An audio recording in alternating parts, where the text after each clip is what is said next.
capitalism, but James won't admit it. He refuses to believe queer theory destabilizes normativity, gender binary, and the nuclear family. James blocks the truth, smears people who try to show him, creates an echo chamber for himself to reinforce his fantasy. He used to believe in something, what happened? Mills for liberty. Gnostic sex cult, building his own world. A Gnostic sex cult, unhinged from reality, totally lost in what can we do? But mocking relentlessly. It's not a Gnostic sex cult, James. No, it's not. Stop lying to your audience. No, it's not. It's not Gnostic, James. Mary Nardini tells us queer liberation means the annihilation of capitalism. Catch up, James. Whiteness means capitalism. Queer theory hates capitalism. Whiteness means capitalism.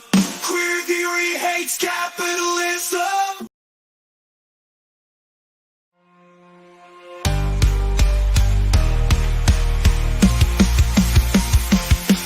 James Lindsay is obsessed with lying to his audience. What crazy things can he get them to believe? He does it irresponsibly to pocket all that money from the mills for liberty.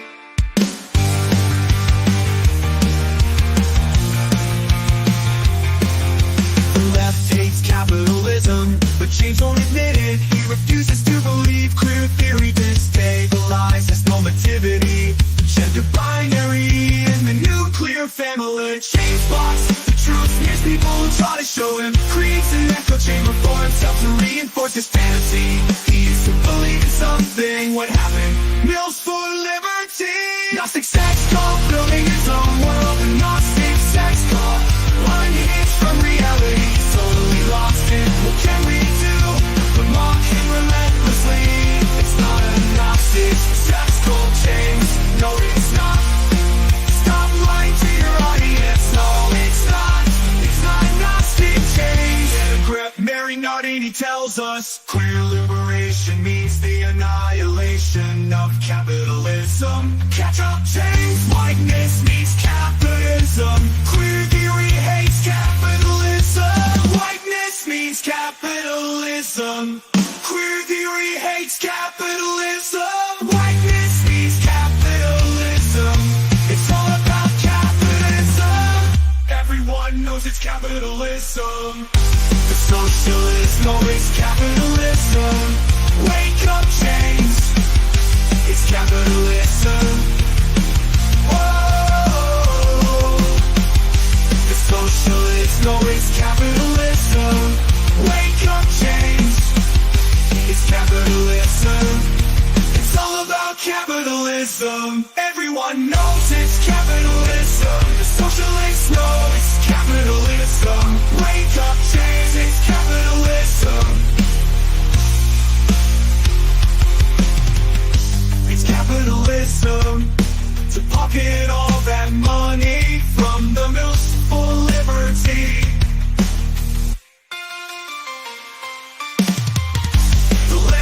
Capitalism, but James won't admit it. He refuses to believe queer theory stabilizes normativity, gender binary, and the nuclear family. But James blocks the truth, smears people who try to show him, creates an echo chamber for himself to reinforce his fantasy. Is to believe in something.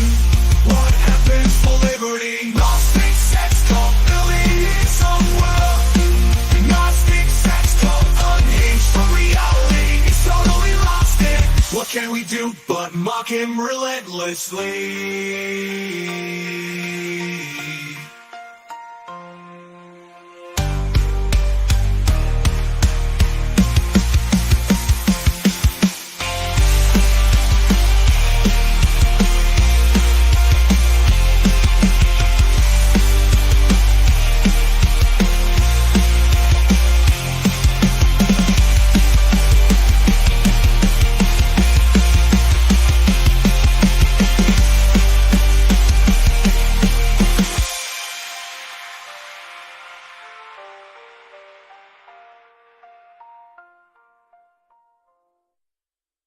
What does He doesn't. I don't know. This might be coded, but I'm not sure. What does a Gnostic sex cult have to do with the far left's goal?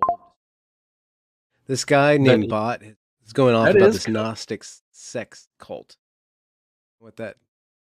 that, and so we're just not going to answer that question Okay, except so for that's I figured that. So we're just okay. That's why I figured that. Yeah. Hello, fellow Gnostic sex cultists. I was taking a nap earlier. Legitimately, I was laying in bed. I had a long night last night. I was depressed. I still am not feeling not depressed today. Although I'm feeling a little better now than I was like an hour ago. But so I did my community Zoom call earlier, and then I went to lay down and take a nap and just to like rest my eyes and to think about how much life sucks and how we're all totally effed. And I got up and I come back, and apparently James Lindsay announced that I was a cult leader on a live stream. I am such an amazing cult leader that I can get my audience to epically trigger James Lindsay while I'm in a REM cycle, while I'm taking a nap. Like not even anywhere, like, oh my god, like what the hell just happened?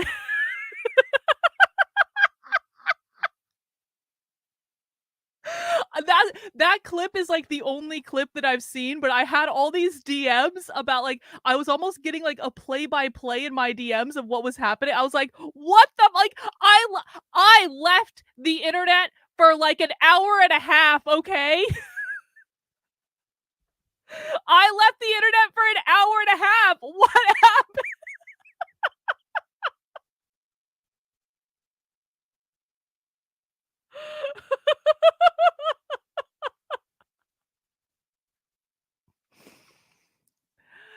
I mean, listen, it is just actually a pure coincidence that I wanted to come back today to this Lisa Logan video that we were looking at on Monday, because Lisa Logan, like, I guess, like, Lisa Logan has been doing these weird threads on Twitter about how like basically like the law of attraction is a secret UN WEF globalist social emotional learning Gnostic sex cult conspiracy theory.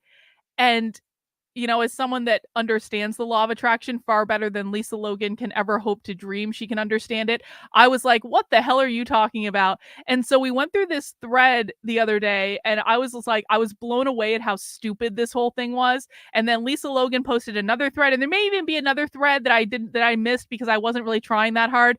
And then Lisa Logan also posted this video talking about the evolutionary leaders and their new thought religion. And I was like, and we watched about a minute and a half of this video on Monday. And even in that middle and a half, I was like,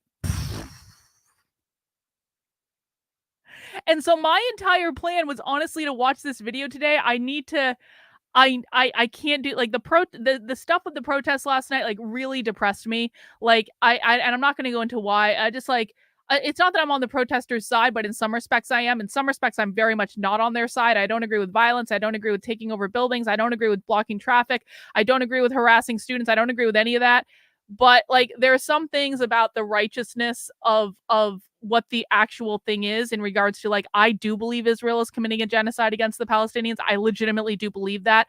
I believe that from the very beginning, and nothing that's happened has changed my mind. And so in that respect, and I am anti-war. I'm anti-genocide. I'm not pro-Israel. I'm not pro-Palestine. I'm not anti-Israel. I'm not anti-Palestine.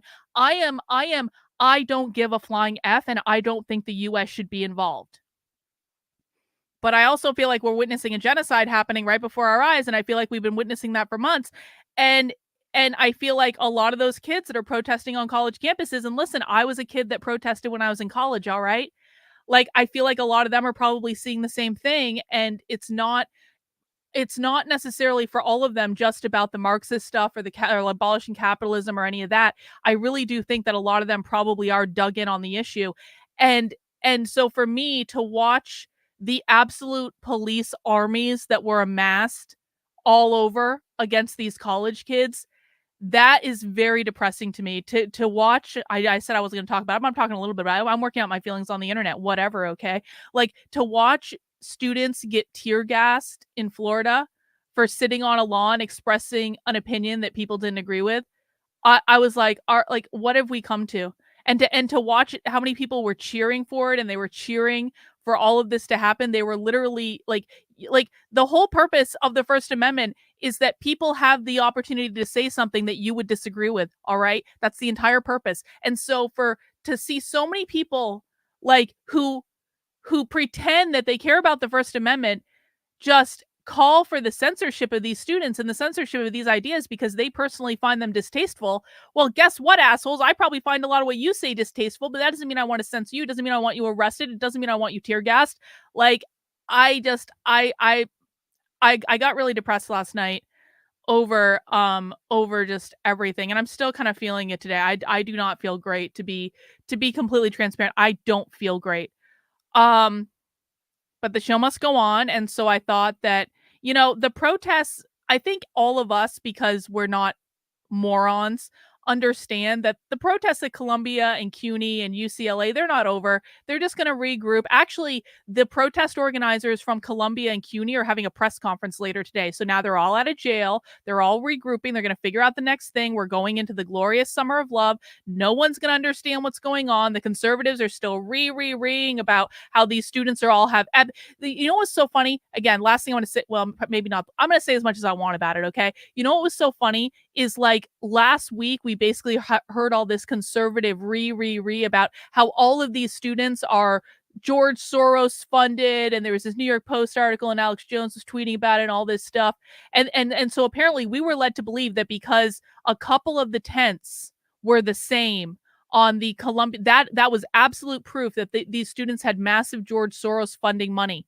But then, yes, the other day when the students were buying food to get to the people who took over that building, why, like, they weren't able to get food? Like, you're telling me, like, they didn't get, like students were begging for money for food, essentially, but they were these big George Soros funded things. Like, does anyone even use their goddamn brain anymore, is my point. Does anyone use their brain at all? No. And so I wanted to just try to, like, depress myself as much as I could. And so I thought we'd come back to this Lisa Logan video, where Lisa Logan is also obviously not using her brain, however much of it she has. And I was just going to go off on it. I was going to talk about some law of attraction stuff and actually teach people what it is and dispel misconceptions that have been created by Lisa Logan and James Lindsay talking about the Oprah WEF, social emotional learning, globalist, new age, law of attraction, Course in Miracles, Oprah, conspiracy theory. I wanted some me time. I wanted some me time is what I was saying. And then I went to take a nap, and I come back to the revelation that James Lindsay called me a cult leader. I was taking a nap, bro. Like, how much cult leading do you, like, I missed a lot. Apparently I missed a lot. I was I want someone to confirm. We had a community Zoom earlier. And so I am such a good cult leader. I knew James Lindsay was doing this live stream today. I knew that some people in my community were talking about, like, sending in questions and stuff like that. I want people in my chat to confirm. I want people in my who are in my supporter community, who are on the supporter call earlier today, to confirm. I explicitly told people that if they were going to send in questions for James, it was my strong preference that those be smart questions that were about the work. I gave them like a 5-minute lecture. I was like, I know you guys are going to do this. I'm not going to tell you what to do, but here are my wishes. I explicitly told people to not be disruptive. I explicitly told people to be on their best behavior. I explicitly said this. I did. Murphy's Pool missed the call. And don't, Murphy's Pool, don't think I didn't think about that while I was giving that lecture. I was like, I really wish Murphy's Pool was here. I said, what you guys do is like, I'm the one that's going to receive the blowback for this.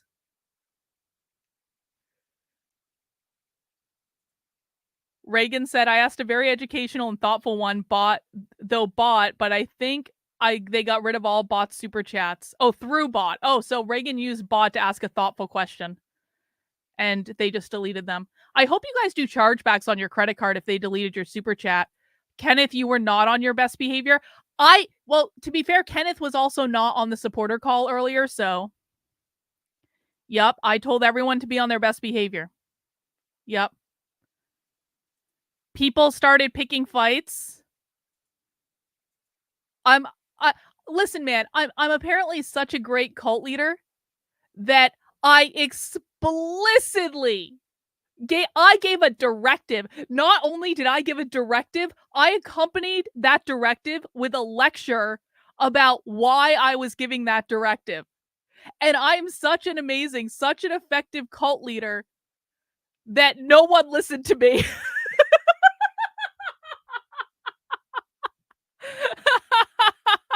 There was not good behavior. Holy shit. What the fuck did you guys do?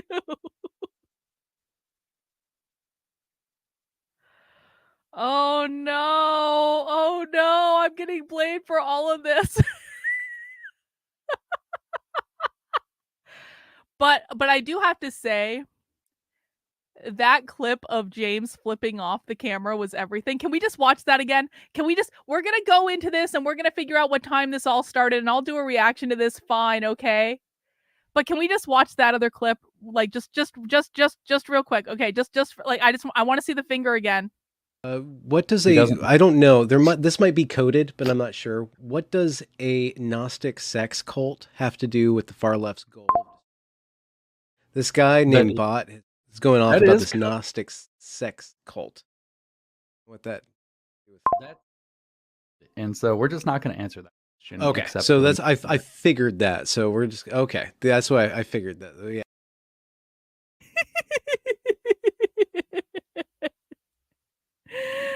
Oh no. Oh no. I was taking a nap. I'm never allowed to take a nap again, apparently, while James Lindsay's live on the internet. Naruto, shout out to Dragon Tail for being called a leftist last night. You've made it. Yeah, you haven't really made it until you're explaining socialism to people and you get called a leftist for it. Absolutely. Rottweiler said, we shouldn't need to be told to behave, but that need dopamine hit overrides rationality for some. Yeah. Well, I mean, is James acting like we were the ones that came up with the idea of a Gnostic sex cult? Because James has been ranting about a Gnostic sex cult for months. James quite literally co-authored a book about a Gnostic sex cult, and he's expecting us not to call it a Gnostic sex cult? Like, what the fuck? James, if you don't want people to talk about a Gnostic sex cult, just stop talking about a Gnostic sex cult. Man. All right. So is this still live? Can someone send me the timestamp when this started? I think I saw someone in the chat earlier. Is this still live? Oh, why am I getting an ad? 53-second ad. Okay. It's now not live. So can someone give me a timestamp of when this actually started? It's probably better that we're not going to have the chat up. That's probably for the best. 1:44. All right. Oh my god. I cannot fucking believe you assholes. I cannot fucking believe you guys. Seriously? You're gonna make me watch this? 1:41. Okay, we'll go back a little bit. I was so determined to not watch this interview, even though I am actually kind of curious about it. Why is my thing frozen? Why am I frozen? Am I back? Am I still frozen? Why am I still frozen? Why am I frozen? This isn't fair. Oh, you want to know why? Because my VPN is on. Hang on. Force quit.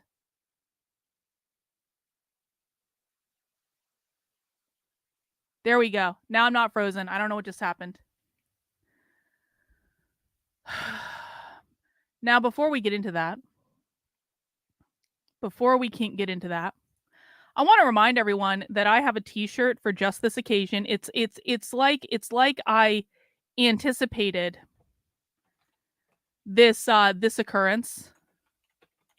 This is the official shirt of the cult with me, the dear leader, on the front of it. You can also get this in the form of a hoodie and a sticker and also a mug. The mug is actually pretty rad. And so apparently now this is not even the first time I've been called a cult leader. The first time I was called a cult leader was when when we exposed the grooming in the Burlington, Vermont schools back in 2022. And we did this whole huge expose on how the Burlington, Vermont school district was grooming middle school kids live on the internet because we found the videos on YouTube and no one had ever watched them. And I watched them for a happy hour way back in the day. And then I got called a cult leader in what is it? 7 days. 7 days is like this like lefty progressive newspaper in Burlington, Vermont. And so they called me a cult leader in their official write-up. And so James calling me a cult leader is actually not even the first time someone's called me a cult leader. In fact, James's new best friends, who are the insane Twitter horde, like that includes Poetry Painter that James is now best friends with, that like have been stalking me for years. They've been saying I have a cult for years. And I keep saying like, I'm a really bad cult leader. No one even does what I ask them to do. In fact, sometimes I almost quit the internet entirely because no one's doing what I'm asking them to do. But apparently I still have a cult. Anyway, now this is the next time I've been called a cult leader. And so we have a t-shirt for that. If you guys would like the t-shirt. Well, what does it mean to be an inclusive cult leader? I mean, there aren't any rules for joining there are no rules for joining my cult. There is also no rule that says you have to stay in my cult. Like I don't think I've ever purposefully excluded someone from it that was actually trying to join in good faith. So I guess anyone can join. Just like, don't be a dick, okay? At least not to me. Don't be a dick to me. Don't be a dick to other people in the cult. You can be a dick to James Lindsay all you want. I don't really care about that. You can be a dick to the people who stalk me on Twitter all you want. I don't care about that. But like, just don't be like, just be cool, man. Just be cool. Just here. You can get your internet angst out somewhere else. Anyway. If you would like the t-shirt, you can find that on the Unwoke art page. You can also get it in the form of a hoodie. Look at that. Look at that. Look at that neon glow. And I like the mug, honestly. I know it's got my face on it, so it's like a little weird. But like, look at that's a cool ass mug. Come on. No, I do have Kool-Aid. Bot once made me a purple Kool-Aid t-shirt. Oh yeah, that's right. That's right. This is a very important rule. In order to we are not an inclusive cult. There is one rule for joining. You have to have an IQ of over 100, okay? This is a very important filtering mechanism. I found out through repeated trial and error. I am not, this is just not the place for people with an IQ lower than 100. It just does not work out. If you want to go take some sort of online IQ test just to make sure, go ahead. Now, if you because some people in my cult claim that they do have an IQ of less than 100. I don't think I actually believe them, but some people claim they do, but they show up and they listen and they work really hard, so it like they're able to mask it. So I'm not saying like it's impossible if you have an IQ of less than 100, but I just generally find that it doesn't work out. So this is the baseline. Yeah. Anyway. Well, I mean, pattern recognition is what's important anyway, I think. All right. I can't believe I have to watch this. I don't want to watch this. I don't want to watch this at all. All right. If you would like me to react to whatever the F you guys did to James Lindsay on this live stream like an hour ago while I was taking a nap, probably more than an hour ago now because I just talked for like half an hour. What I need everyone to do is mount the like button for me and we will watch what happened. And then I want to go back and do the Lisa Logan crazy law of attraction, Oprah, social emotional learning, Gnostic, globalist conspiracy theory. Okay. That's what we're going to do. That's what we're going to do. Bot, you peg the like button. If you do something fun to the like button, let us know. Let us know in the chat. Really? James had a hissy fit about capitalism. Well, I guess we'll see. Let's see. I've got a couple more super chat. One more super chat. I'm happy I got the communists to admit yesterday that they don't factor conservatives into their thought process. Yeah, that was actually really interesting, Naruto. I was glad you got the communists to admit that as well. That was over on X. All right. I'm just procrastinating. I don't want to watch this.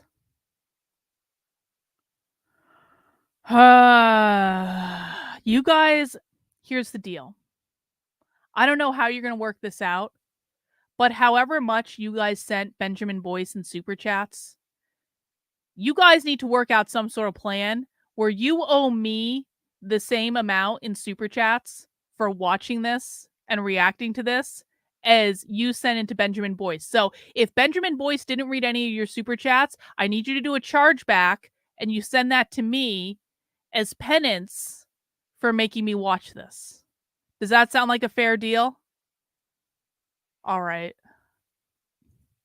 Partly about is that he flawlessly navigated that situation. At least that's the story. And so I think that that's an extraordinarily valuable thing. Now the Bible you more can get an broadly is IOU, also all right. the idea of looking at the Old Testament, which is not Jesus. I mean, the Christians will say yes, it is, but that's its own theological thing. But the Jews might not agree with them. Looking at the Old Testament, the Jews created it's Jesus. very, very James, clear that this up. is a story of a people who sometimes managed to get their act together and avoid calamity, but didn't always, and often fell by the wayside, often lost the path, and were often had to be called. Imagine not understanding that the Jews created Jesus in order to control the Gentiles. I'm just saying. Back to the path, and when they did, things got better. It's a story of a people for whom very many bad things happened, some of which ended up working out, and not all of which worked out. And there's a lot to be found in that as well. So it's the whole thing is an excellent guidebook for the circumstances we find in. That's why when I sat down, I didn't sit down and say, I'm going to write a book about dealing with political warfare and I'm going to base it on the Bible. I started to write a book about political warfare and dealing with political warfare. And it was like, what should I title this section? I should title this section, Turn the Other Cheek. What should I title this section? I should title, whatever. And the most fitting titles are so freaky. I mean, not all of them. Some of them are pretty granular and specific. I'm being triggered just having to watch this. Name the dynamic. I don't like it. Other ones, it was just like, this is a Bible story. This is a Bible story. This is a Bible story. Huh. Can I do some super chats? They're all stacking up. Do you mind? I mind. No. Okay, course, he minds. What does I don't know. This might be coded, but I'm not sure. What does a Gnostic sex cult have to do with the far left? It was the first. Wait. This was the first super chat.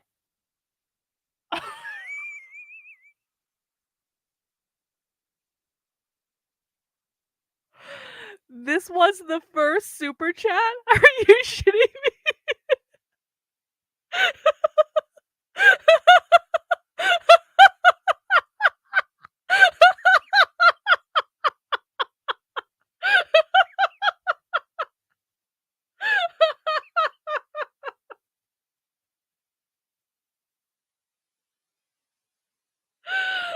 Oh my God. We win. It doesn't even matter what happens from here. We already win. Okay, I want to go back and just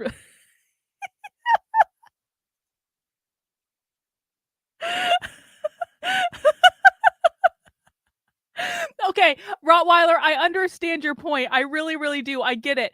But like, can we just all acknowledge that that's just like the fact that that's what kicked all this off is just the most beautiful thing. Bot is like troll level 100. Like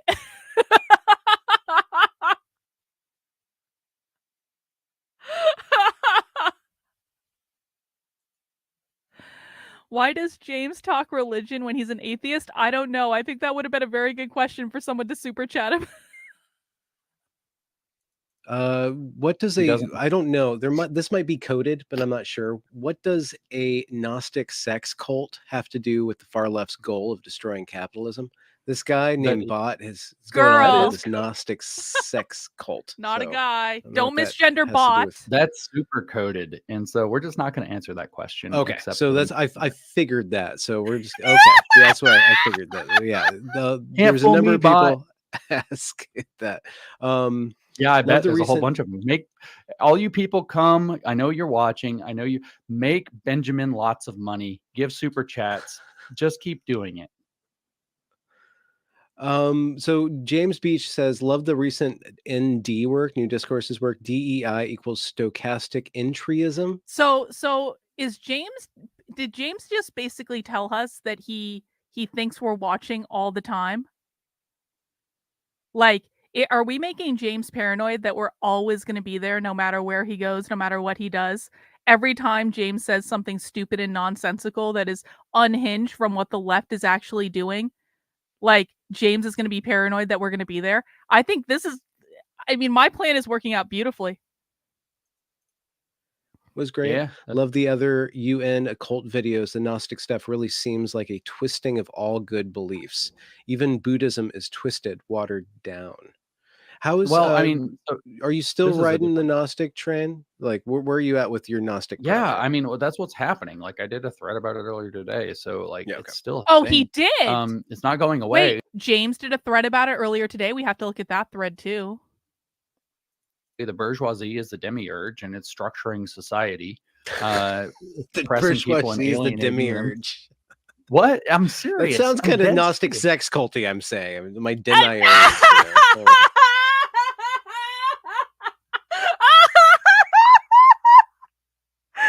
Benjamin Boys for the win! Holy shit! Benjamin Boyce saying that sounds kind of Gnostic sex culty was just everything that I needed today. Let's do that again. Let's do it. But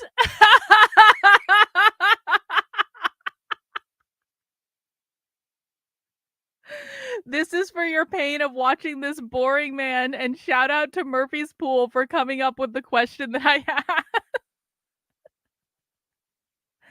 Thank you, Bot. I appreciate your service, even if I did expressly tell you not to do this. Society. the Pressing people and bourgeoisie is the alienating them. demiurge. What? I'm That serious. sounds I'm kind of dead Gnostic serious. sex culty. I'm saying. I mean, my demiurge. Yes, you it know, kind of like a does. semiurge. No, that's just a linguistic coincidence. Demiurge comes from demiurgos, which means artisan or builder in Yeah. Greek. Yeah, and the And bourgeoisie so- are the ones who are tinkering around with society. They are the ones that are the builders and the architects of the existing value system of society, the structure of society in the kind of material James, structuralist sense. that's That is the retarded. Marxist analysis.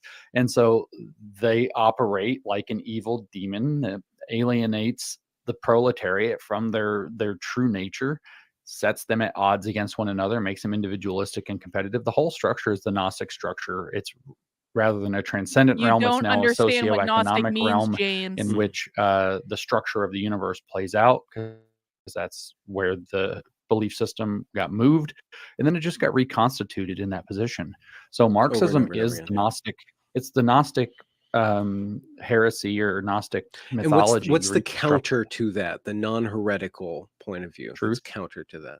So truth, truth. which is people who work hard and live orderly lives are a benefit to society. James, do you think it's true, James, that if a person walks into a job interview and in their head they're going, I suck, I'm never going to get this job, I'm the worst candidate, they won't be able to meet my salary, do you think it's true that that person is going to have a worse job interview than someone who walks into a job and goes, I am the best candidate for this job and they're going to want to pay me tons of money and they're going to absolutely love me? Do you think it's true that the person with the positive mental health headspace is probably going to have a better job interview than the person with a negative mental health space? Because that's exactly what we're talking about when we're talking about the law of attraction. That's literally what it is, James. That's literally what it fucking is. The truth is an antidote to all things Gnostic. And if you don't Yeah. want to work hard and order your life, you will cause the downfall of society. And communism is not going to save you. The Gnostic belief is that behind the veil of the demiurge in his creation of the world, there's a secret higher truth that we're being kept from. And of course, the Gnostics believe that they alone have it. They have access to the secret. No one who studies the law of attraction seriously believes that we are accessing some secret truth that no one else has access to. That is not real. Truth. So you have to follow them like a cult leader. Which is a lie. This is a which lie. is a lie. No, what's true is that which corresponds to physical reality, or to reality more broadly. So therefore, what is true is that which can be demonstrated by any person, and you don't have to have any secret sauce. You don't have to have somebody reveal it to you. You don't have to find the hidden meaning. And culturally, what does that mean? Like in our behavior, what's the true behavior? What's good behavior that is being obscured by this nonsense? I mean, that's way too broad of a question to answer in like any short amount of time. What's good behavior? I mean, Lou Holtz gave used to give what he called the do right rule. Football coach Lou Holtz: do right, don't do wrong, and if you aren't sure, ask the Bible. Okay, yeah. Do right, don't do wrong. What about for people who don't believe in the Bible, James? Because the Columbia kids might think that they're doing right, but I don't know. Yeah, they're ding, ding, ding. Yeah. They are. What does you can judge them by their fruits? Jesus said they're cringe. What does Western society mean? There are Eastern non-Christians who are capitalists that Marxists are trying to hijack. Wouldn't it be more accurate to say it's about abolishing capitalism, period, rather than Western society? I wonder if that you have tracked. This looks like more bait. Okay. Wait. James is literally arguing that someone asking him, shouldn't we just say that this is about abolishing capitalism, is bait?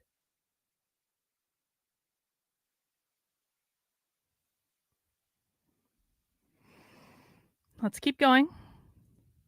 So I don't really want to dive into the pile of bait that I'm sure. Imagine wasting your entire Wednesday trying to bait me because you're that desperate to appease your cult leader. What a sad fucking state.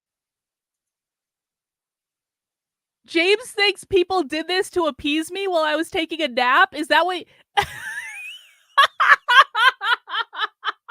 Holy shit! And talk about like wasting an entire Wednesday, bro. They were watching a live stream for an hour about a topic that actually they're interested in real life, James. Jesus Christ. Did James just say that listening to him rant on about like whatever he was talking about on this podcast was a waste of time? Did he just acknowledge that? Okay, I gotta stop. I just gotta let this play out. I feel like I'm gonna go back. We're gonna go to the super chat. I feel like I just need to let this. Does James not understand that like a majority of the people who are like really passionate about my content came from his audience? Does James really not understand this? That so many people who love my content came to me after they had been listening to James for years, and some of them understood what James was saying more than others, but universally they all came here and watched me just showing socialist training videos over and over and over again and listened to me explaining the concepts in the most simple possible way. And they said, holy shit, Carlin, you're so much of a better teacher than James is. Like, does he really not get this?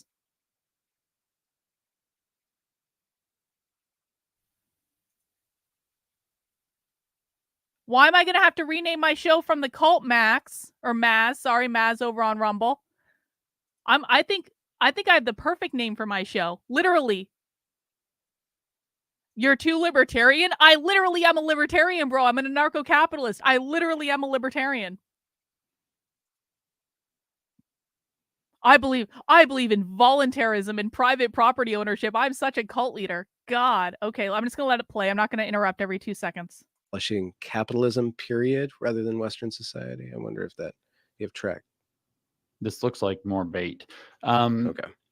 So I don't really want to dive into the pile of bait that I'm sure. Imagine wasting your entire Wednesday trying to bait me because you're that desperate to appease your cult leader. What a sad fucking state. But it is good. That was a huge super chat. That's $100 that person just wasted. What is in Western MX? I society don't know at what that time? MX is. That's a Well, very, you should just that's go crazy. look up like the Treaty of Westphalia. You can look into the legalistic tradition that arose following the Magna You could Carta just and the teach, British James. Enlightenment, You could just Scottish teach. Enlightenment.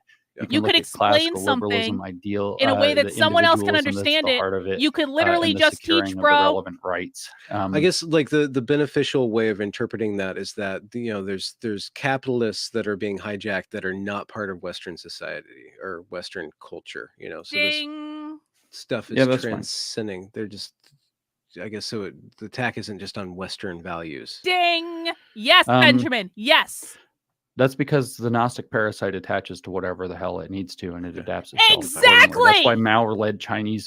He called it Marxism with Chinese characteristics.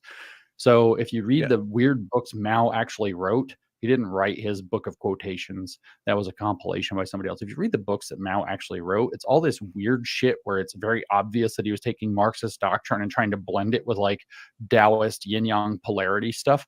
So he's trying to give it Chinese characteristics and explain it in kind of Chinese terms. It's very obvious that he connected it to like where kind of Western or It's almost like he was trying to Marxism introduce it in China. inverts the Christian value structure, like we talked about at the beginning. Duh. It's very clear that he's inverting the familial piety of the Confucian value system. So he just adapted it to the culture that it was located in. It has to do that, or else it's alien. It's like when they took CRT over to Britain, and all the British people are like, "What? We didn't really do that." Like all this American Jim Crow, we didn't have a Jim Crow. They're like, that's not a thing. So like. Yeah, this is just a game to try to make me say capitalism because there's a cult on the line that's having a meltdown that says very idiotically that I don't ever say that the root of this is capitalism. What is capitalism, James? Which is what like is it? A, what is blatantly false, and B, wait, like, the root of all evil is capitalism? Is that what they're saying? Yeah, but this is like a child's reading of the Communist Manifesto. Like, James, we don't read the Communist Manifesto. We watch their fucking trainings, bro.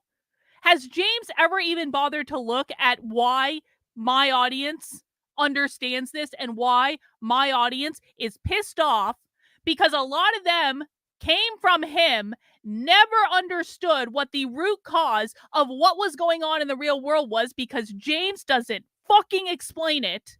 Came over here, spent a couple weeks watching socialist trainings with me, and all of a sudden, wow, they're saying the same thing over and over and over again, James. All the activists on college campuses right now are literally parroting this language. They're not parroting Gnosticism, bro. They are parroting what are in the socialist and leftist trainings that we have been watching on my channel for 3 motherfucking years. And at some point, people who are listening to you and you not explaining this started coming over here. And guess what happens, James? Guess what happens when people just look at the receipts in the real world for themselves? They start to get pissed off at all the things that you didn't teach them, and all the things that you didn't show them, and all the things that you never explained to them, that you can watch their trainings and see it clearly.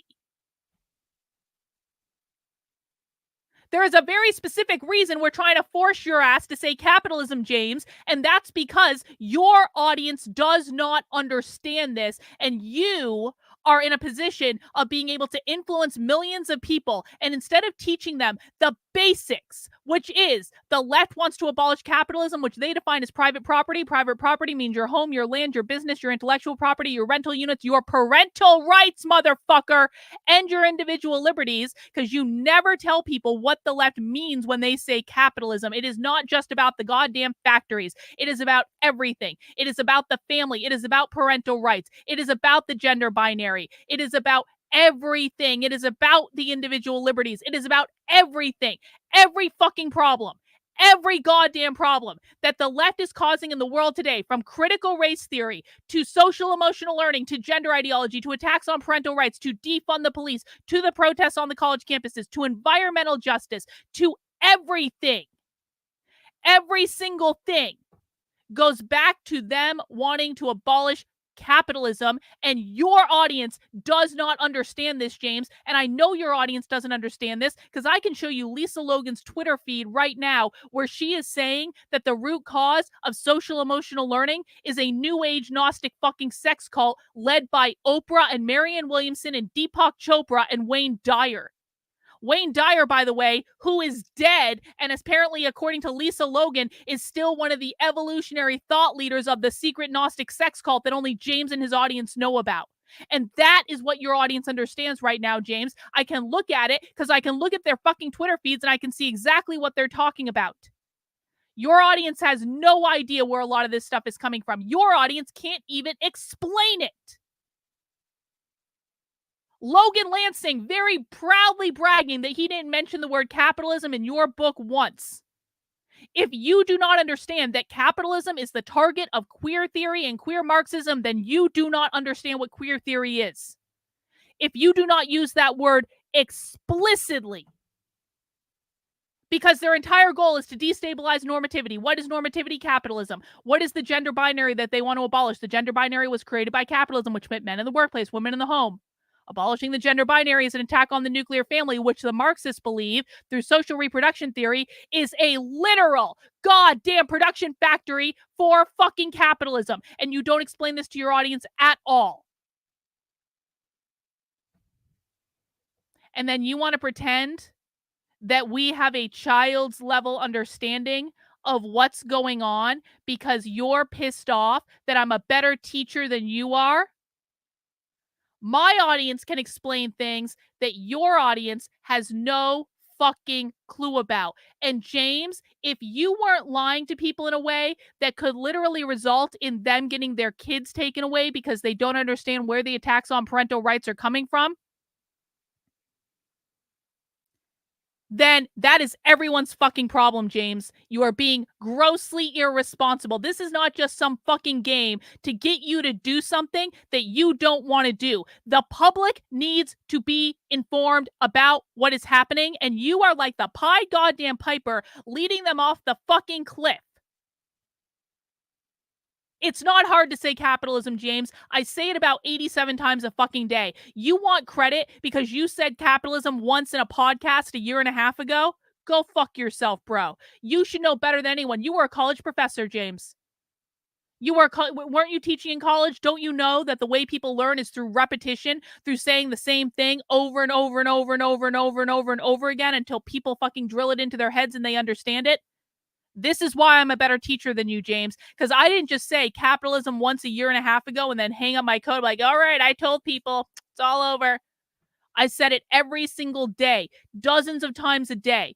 I say whiteness means capitalism every single day of my life. I explained that capitalism created the gender binary, which put men in the home and women in the workplace, and that the queer theorists are trying to abolish the gender binary. That is one of their number one goals because they believe that you can't achieve gender equity until you abolish the gender binary. Equity, of course, being Marxism, which we haven't made that distinction clear yet either. Most people don't know that you cannot have capitalism and equity in the same place at the same time because equity requires the complete abolition of all private property to be achieved.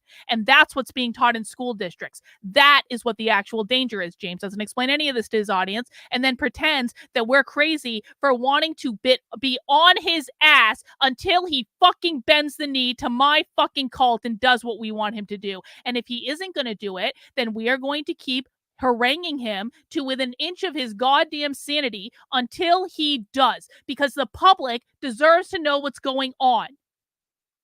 He has the ability to tell them. And he instead is talking about a Gnostic fucking sex cult.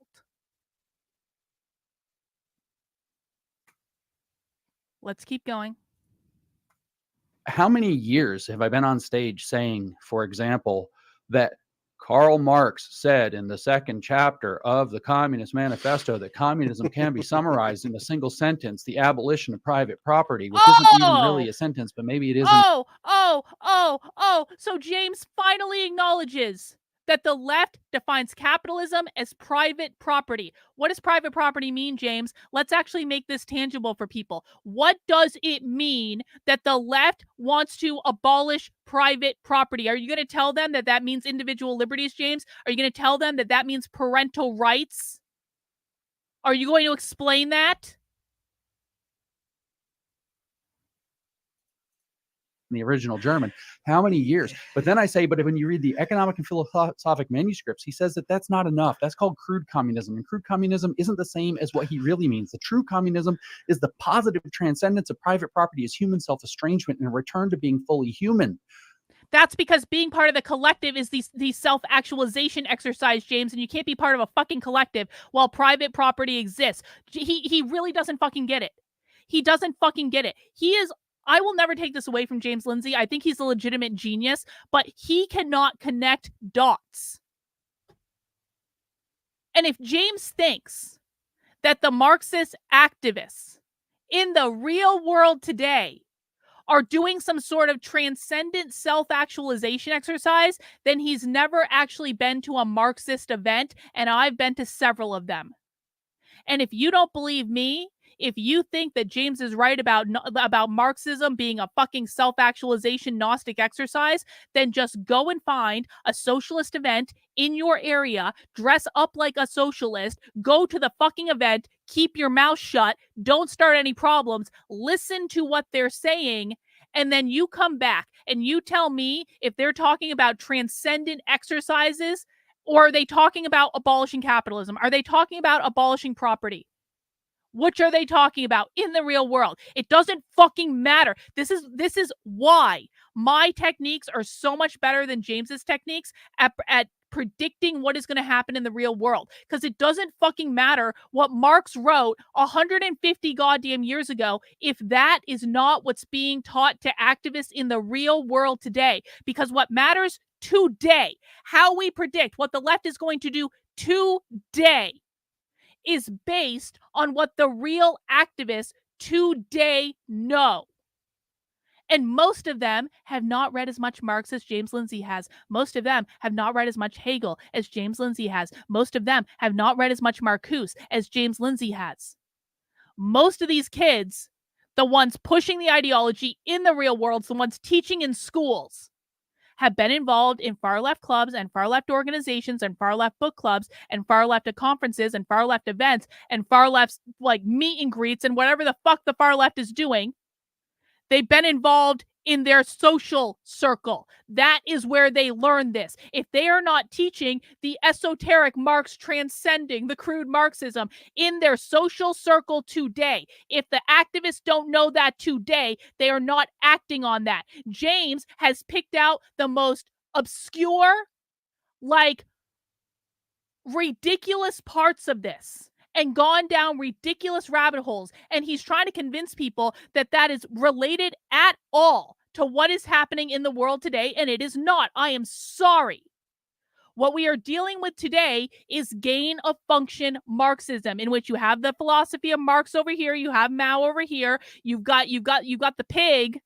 This is like in the movie Contagion. You got the pig, and this is your traditional fucking Marxist, socialist, communist philosophy, the stuff that was written a long ass time ago. And then you got a bat that comes in, and the bat are the anarcho fucking communists, the radical communists, the farthest left that you can find, the queer Marxists. And you got that bat, and it shits on the pig, and then the pig gets killed, and then it gets served up in a restaurant, and all of a sudden there's a fucking worldwide plague, because what happened when the bat shit on the pig was that the philosophy mutated. It mutated into a different fucking strand. That strand is what we are dealing with in the world today. We are looking at anarchist zines that were created in the late 2000s that are more reflective of what the real world activists are doing in the real world today on those college campuses than anything that James is fucking talking about. And that's because James has not yet figured out that what we are seeing in the real world is not pure fucking Marxism. It is a mutated strand that is heavily influenced by anarcho-communists and queer Marxists. That's what we're seeing. That's not to say that none of what James has to say is valuable, but to say that oh, those silly children over there, they're just playing with a rudimentary form of Marxism and blah, blah, blah, blah, blah, blah, blah, blah. James, you don't even know what we're fucking talking about because you have never read the anarcho-communist zines at all. You probably don't even know what they are. You have never read the Mary Nardini Gang, James. You never discussed it with your audience. And the Mary Nardini Gang wrote basically what is the queer Marxist manifesto that is reflective of what all the queer Marxists are doing in the real world today. And that is where gender ideology is coming from. That is where attacks on parental rights are coming from. That's even where the sex stuff is coming from, James. That's where the age of consent stuff is coming from. Why have you never talked about the Mary Nardini Gang, James? We're the ones over here just practicing childish, crudish Marxism. No, bro. No. It's almost like James has some hidden knowledge that is not at all related to what we've been talking about and what we've been doing. And he didn't bother to do the basic bit of research to find out what exactly we're talking about. He said, oh, those silly children, they just have a child's version of Marxism and blah, blah, blah, blah, blah. James, until you cover the Mary Nardini Gang, you can shut the fuck up. Child's version of Marxism, my ass. It's so much more than that. But what's actually being thrown into question is individualism. It is more than that they hate capitalism is because capitalism is premised off of the idea of owning private property. And the problem with private property is that if you have private property like your hat and I have private property like my hat, and I can say this.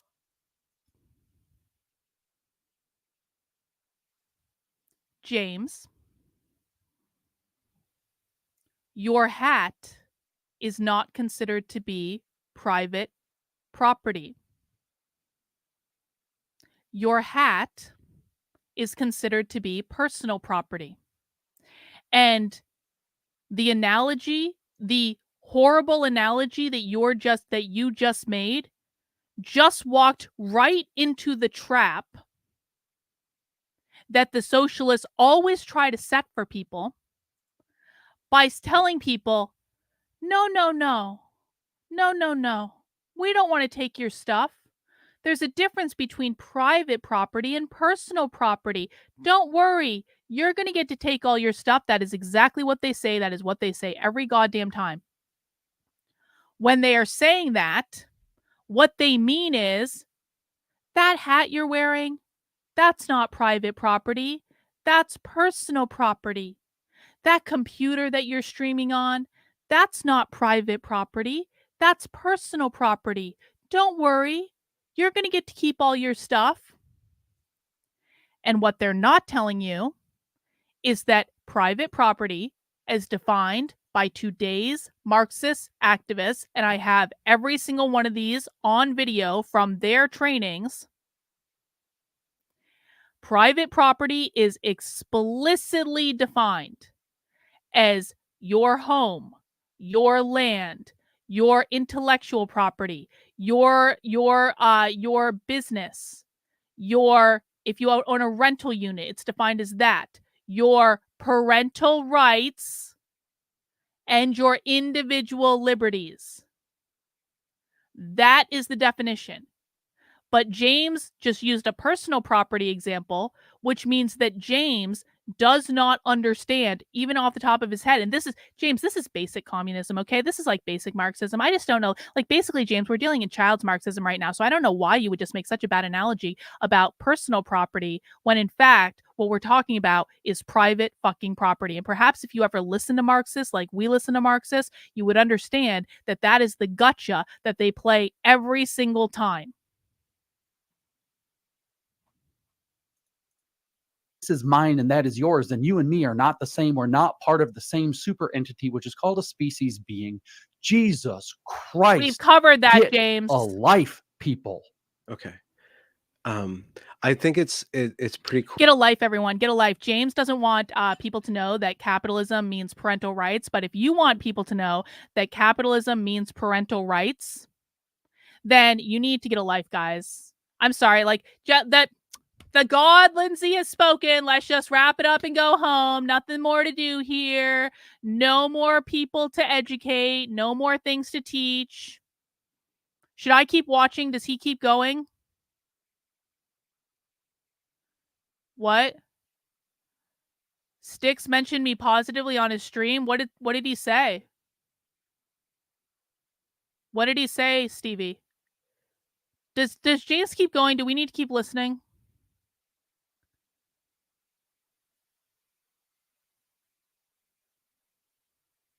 All right, I'll listen a little bit more. He goes on for another 30 seconds. All right. Cool that you, like, Marx brought you to Jesus. You read all that Marx stuff. You memorized it back and forth, and now you're going through the Bible because that was like the counter that you found. You're like, okay, how do I guide No, myself I'm mostly through going this? through the Bible because I speak in churches and because Charlie Okay, Kirk makes me. yeah, whatever you say, whatever you say. Is it enough to destroy the universities? This is a question. I'm just to raise Yeah, the that doesn't look like the universities. question on the screen. Well, I see a pattern of Okay. radical. Well, isn't this interesting? Does he keep going from there? Styx says he follows your Twitter, but he's annoyed because Twitter doesn't notify him when you post. I know. I think I'm shadow banned or something because I have retard in my pinned tweet. But that was, I guess, nice of him to tell people. I'm shadow banned. I'm massively I'm shadow banned on YouTube. I you know, there are times when I bust out of it, but whatever. Is that it? Do we need to keep going? Okay, that was the good part. We don't need to keep going.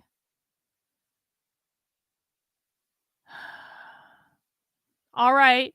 Well, we're really glad that you're thinking about us, James.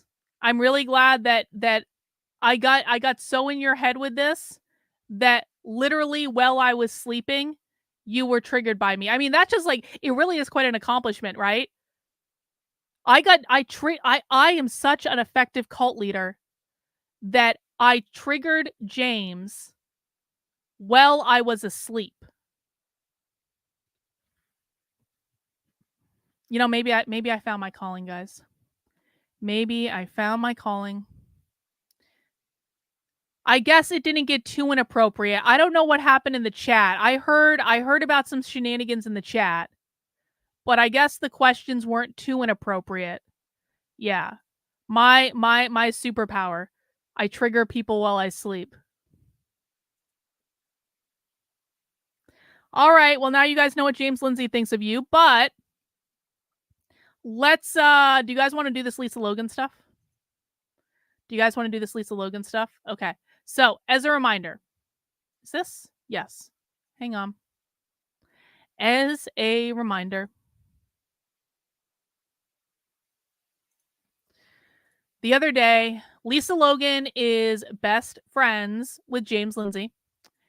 And the other day, Lisa Logan posted this thread that we kind of reviewed on my stream the other day. And it was talking about this cult of new age teachers called the evolutionary leaders. Now, the evolutionary leaders is not a name that this group of people gave themselves. It's a name that Lisa Logan made up. So it's kind of like you have a bunch of people who have written books on new age type ideas, and Lisa Logan decided that they were all part of a secret organization that they probably don't even know they're a part of, that is a Gnostic sex cult that's working with Oprah to try to disseminate Gnosticism to the masses. And this is all based on the law of attraction, which Lisa Logan does not understand. And the reason that we know that Lisa Logan does not understand it is that Lisa Logan suggests that in the law of attraction, individualism and free will is not an option, which is, I'm sorry, the stupidest thing I have ever heard in my life. And I've been studying law of attraction related things for like 20 years. And there's a lot of woo and there's some crazy stuff in those communities. I'm not going to say I buy into all of it, but what I can absolutely tell you is that anyone who thinks the law of attraction eliminates free will and individualism is a retard. The law of attraction is the ultimate free will, the ultimate individualism, because the law of attraction literally says that you will attract things based on your thoughts and your emotions. That's all it is. If you have negative thoughts and negative emotions, you will attract negative things. If you have positive thoughts and positive emotions, then you will attract positive things. It's a lot more complicated than that, but that's kind of the basic gist. So essentially, to say that someone doesn't have free will when they're engaging in this sort of thought exercise is bullshit, because you can literally you can choose to make your life suck. You can choose to make your life awesome. You can choose to make your life suck. It all depends on what story you're telling yourself in your head and what emotions you're having about that story. And you have the choice. And it's a giant spectrum. You can go anywhere. And guess what? If your life is miserable and you stop and you think and you're like, you know what? I don't want my life to be so miserable anymore. Then you can change your mind and say, I want my life to be awesome. And you start thinking awesome thoughts and you start thinking happy things and you start having positive emotions. And then your life slowly starts getting better. Like, it's the ultimate free will. So literally only someone who would have no idea what they're talking about on this topic would say that this is about eliminating individualism and free will. So she did this thread the other day. We're not going to look at that. What I do want to look at, which came first? Did she do this thread first or did she do... Oh, I just wanted to show this. Hang on. This is me being responsible. So Deb Fillman is on the cover of this video. And really the only reason that I asked Bot when she made me the thumbnail to put Deb Fillman on the thumbnail was because I thought it would be funny to put Deb Fillman in a straitjacket and have a ball gag in her mouth. And I just thought it would be funny, but Deb's not really going to be in this video. But I just want people to know that Deb is actually talking about the Gnosticism stuff. So it's not like we just put Deb on this video thumbnail in order to be funny.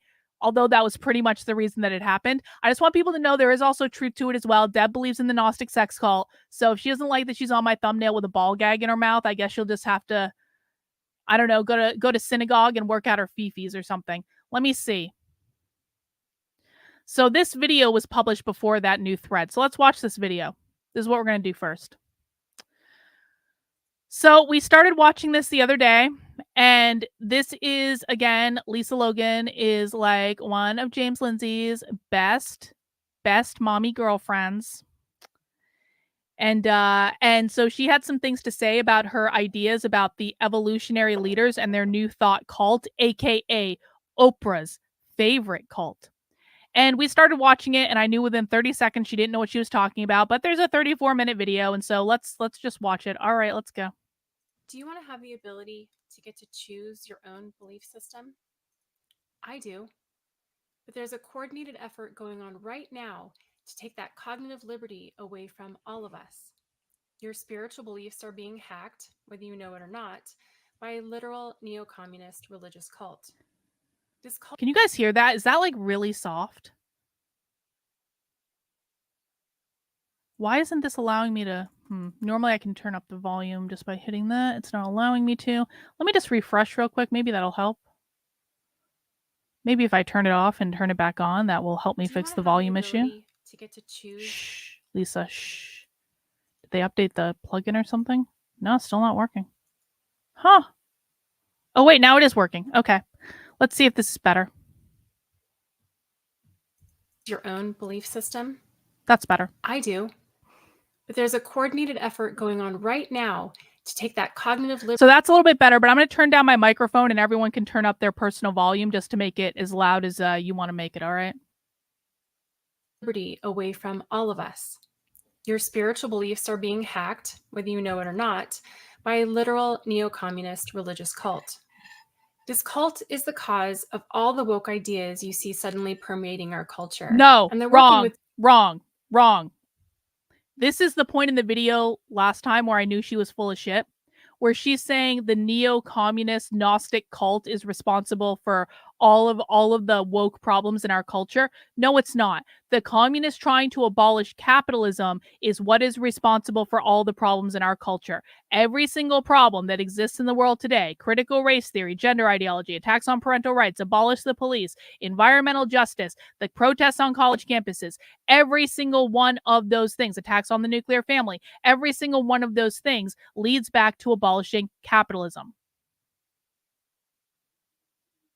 The stuff going on with the Middle East, Same thing. Like the reason that Queers for Palestine is a thing is because they believe that we will not be free until everyone is free, which is a reference to being free of capitalism. Therefore, queers want to be free of capitalism.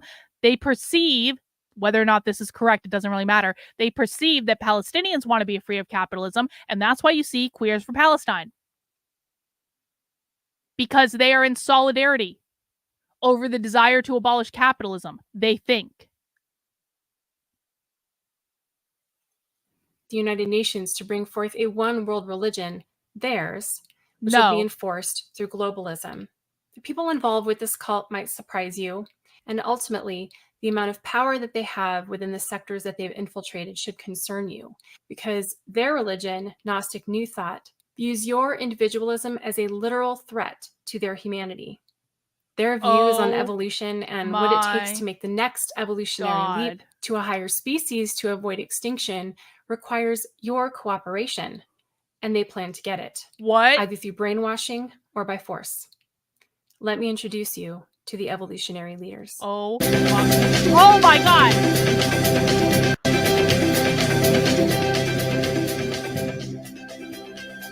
This is that video from her Twitter thread that I was talking about earlier. What I hope to see this afternoon is that we each articulate our vision of a transformed society. We each articulate how we're going to play a role. Then we take that collective data, put out that collective dream, put out our collective intent and our commitment to participation, and then recruit the resources and energies and the consciousness of all in the world who are on that frequency, and we do it through the help of media. How do you put out your collective vision and intent and recruit others to it, as the founder of the Evolutionary Leaders cult, Deepak Chopra, says, through the help of media? Wait, Deepak Chopra is the founder of the new Evolutionary Leaders cult, according to Lisa. Oh my God. Please let Lisa Logan not know that Wayne Dyer is dead. Please let Lisa Logan not know that Wayne Dyer... She's going to get to Wayne Dyer at some point, and Wayne Dyer's dead. And so if Lisa Logan honestly says that Wayne Dyer is still a member of the new Evolutionary Leaders thought cult or whatever the fuck, like, please let her not realize that Wayne Dyer is dead. Media, you get one of the most influential and widely watched people in the media to host your leaders and platform their ideas on their show to thrust these beliefs into society and culture. Who is that person? None other than Oprah Winfrey.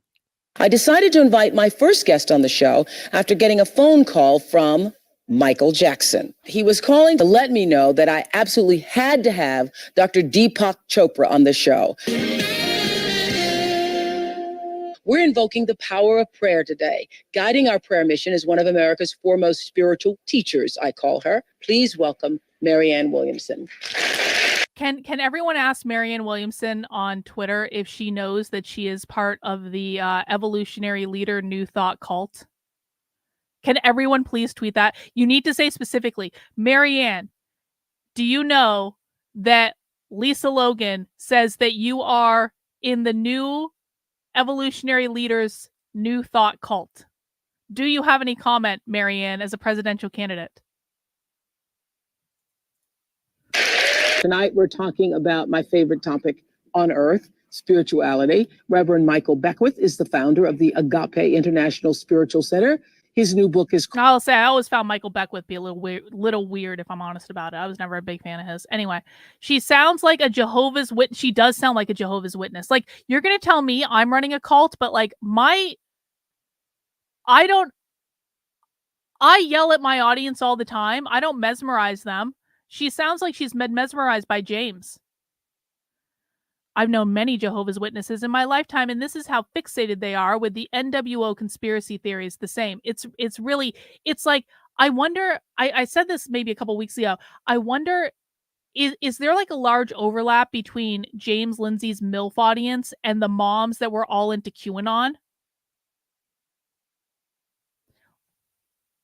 Like, I mean, seriously, it's like QAnon obsessed moms, MILFs for liberty, Like, is it James Lindsay? Is it impossible that like we found the dark triad? We found the dark triad cluster B in the QAnon moms, the Mills for Liberty, and James Lindsay's audience.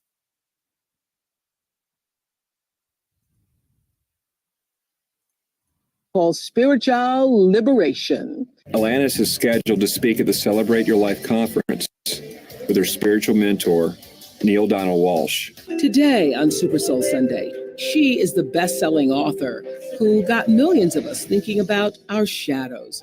Because these shadow beliefs are really what we believe about ourselves. I don't even know how to begin to introduce you because we were going through all the books that you have. 31. Okay. Umpteen bestsellers, Right. including The Power of Intention, which actually is my all-time favorite. Do you know who it is, listeners? It's Dr. Wayne Dyer. And he is here to talk about the Tao. You know, you've been described, there's so many, you're described as a mystic, a philosopher, a historian, a scholar. What words do you use to describe yourself? I would call myself an evocateur of the possible and a midwife of souls. Wow. I know for a fact that there are more evolutionary leaders than that midwife of souls and the others in that video that Oprah's hosted on her show that I just didn't include because there are over 250 of them to look for. But these Please let clips Joe were gleaned Dispenza by be one doing of them. just a very quick internet search, and you have to ask yourself why many of these evolutionary leaders, like Gary Zukav alone, have been on her show numerous, as in 35 times. Well, it's simple. Most cults and cult practices are considered strange and sinister, in other words, not normal by outsiders. And because of that, for the most part, they stay on the fringes of society. God. This cult's beliefs about the world and spirituality and their New Age practices focus on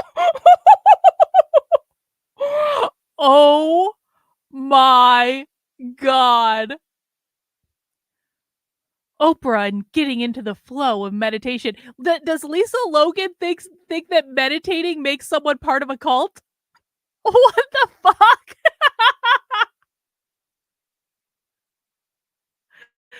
Has Lisa Logan ever tried meditating? Does Lisa Logan know what meditating is?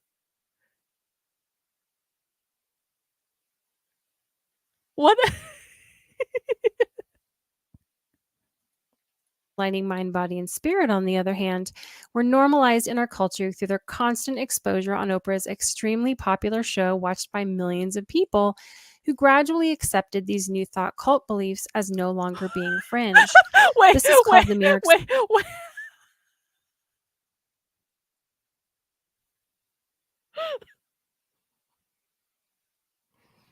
To be really clear, this is not a graph that has anything to do with the public acceptance of so-called New Age beliefs.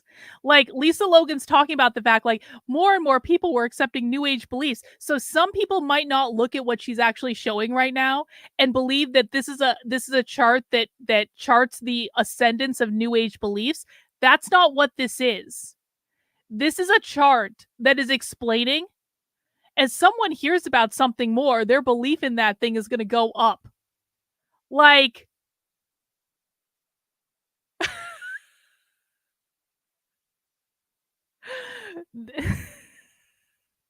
everyone understands why this is funny, right?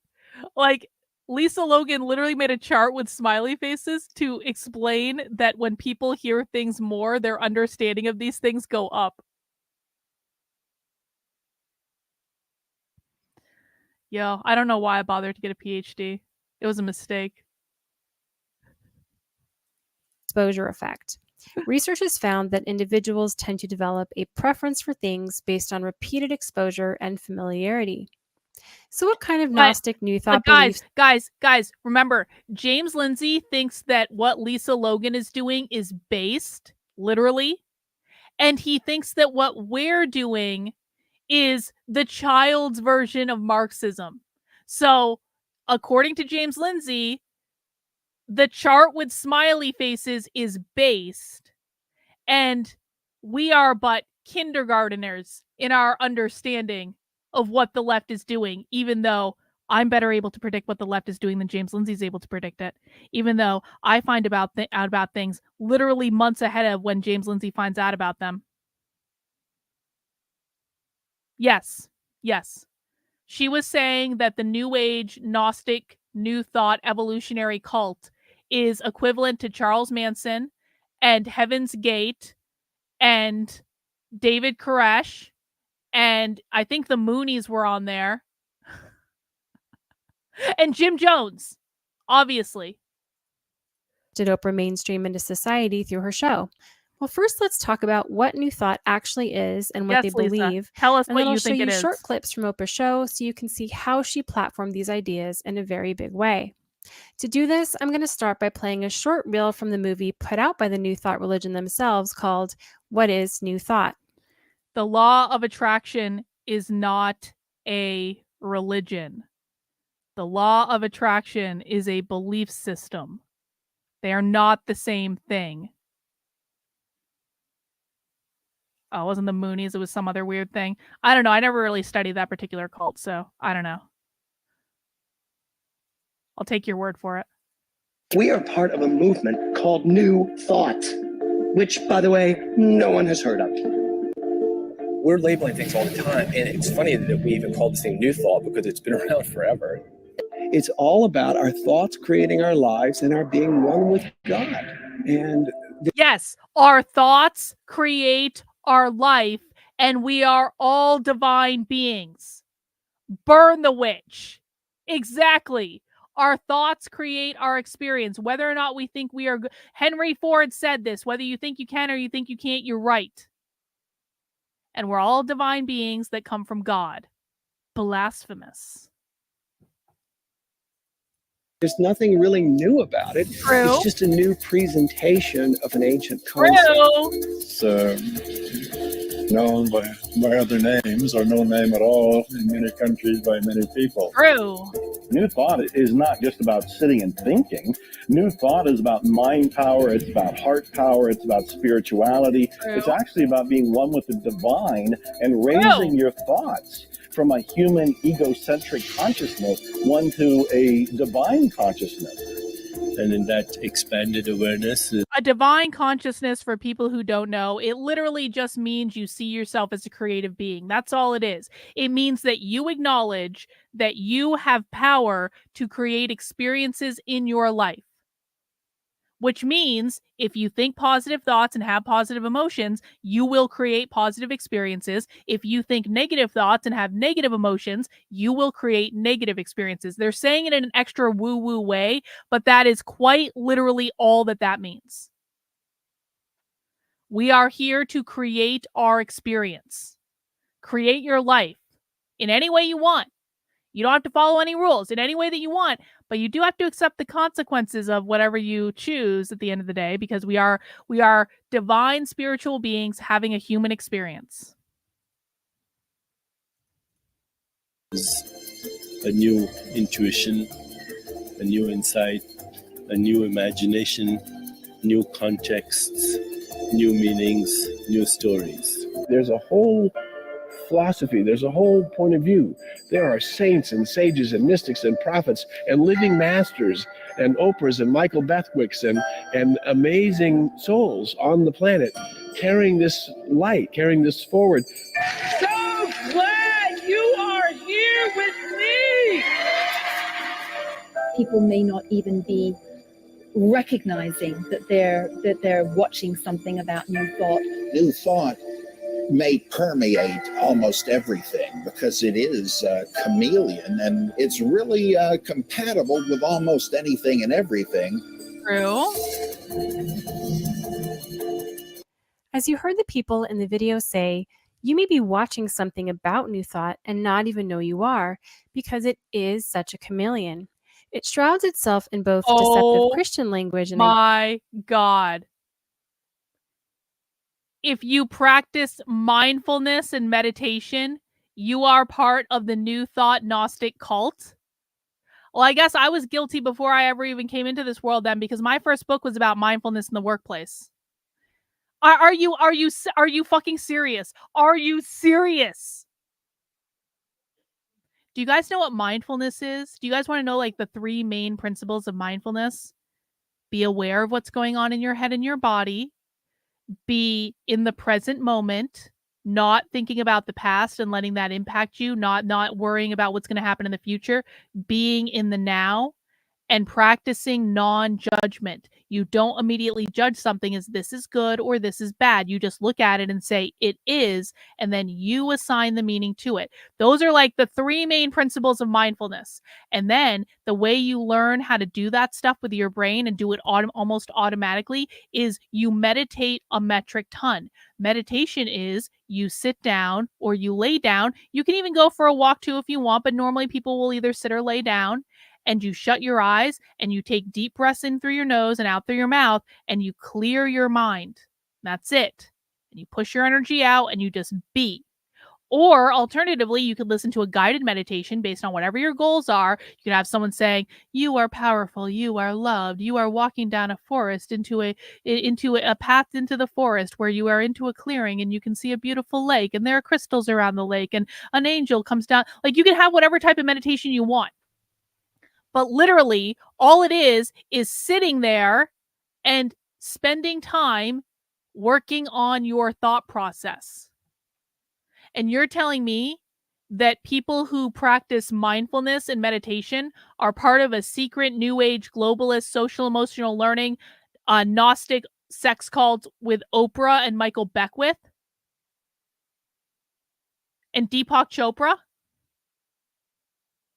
That's stupid. I am sorry. That is stupid. You're saying that positive affirmations are just like looking yourself in the mirror, or you don't even need to look yourself in the mirror. You could just like, think in your head, I am great. I am smart. I am beautiful. I am rich. I am worthy. I am enough. There are any number of positive affirmations that you can do. It's positive self-talk. You're going to tell me that's a Gnostic fucking new age globalist cult?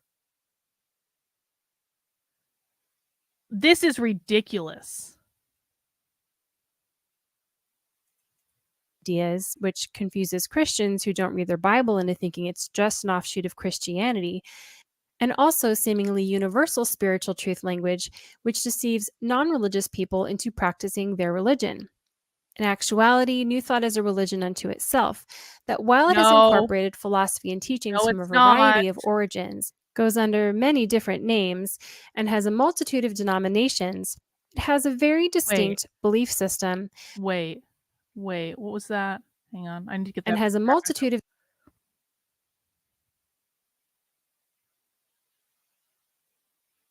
I've never heard of any of these organizations. Well, Agape I've heard of. That's Michael Beckwith's thing, but like, I've never heard of any of these organizations. Denominations. It has a very distinct belief system that members from both of these groups, whether they attend their churches or not, have unknowingly converted to. Because of this chameleonness, New Thought is used as a broad term which covers numerous ideologies, all of which are encompassed under an even broader term, metaphysics. But all the ideologies have at least one thing in common.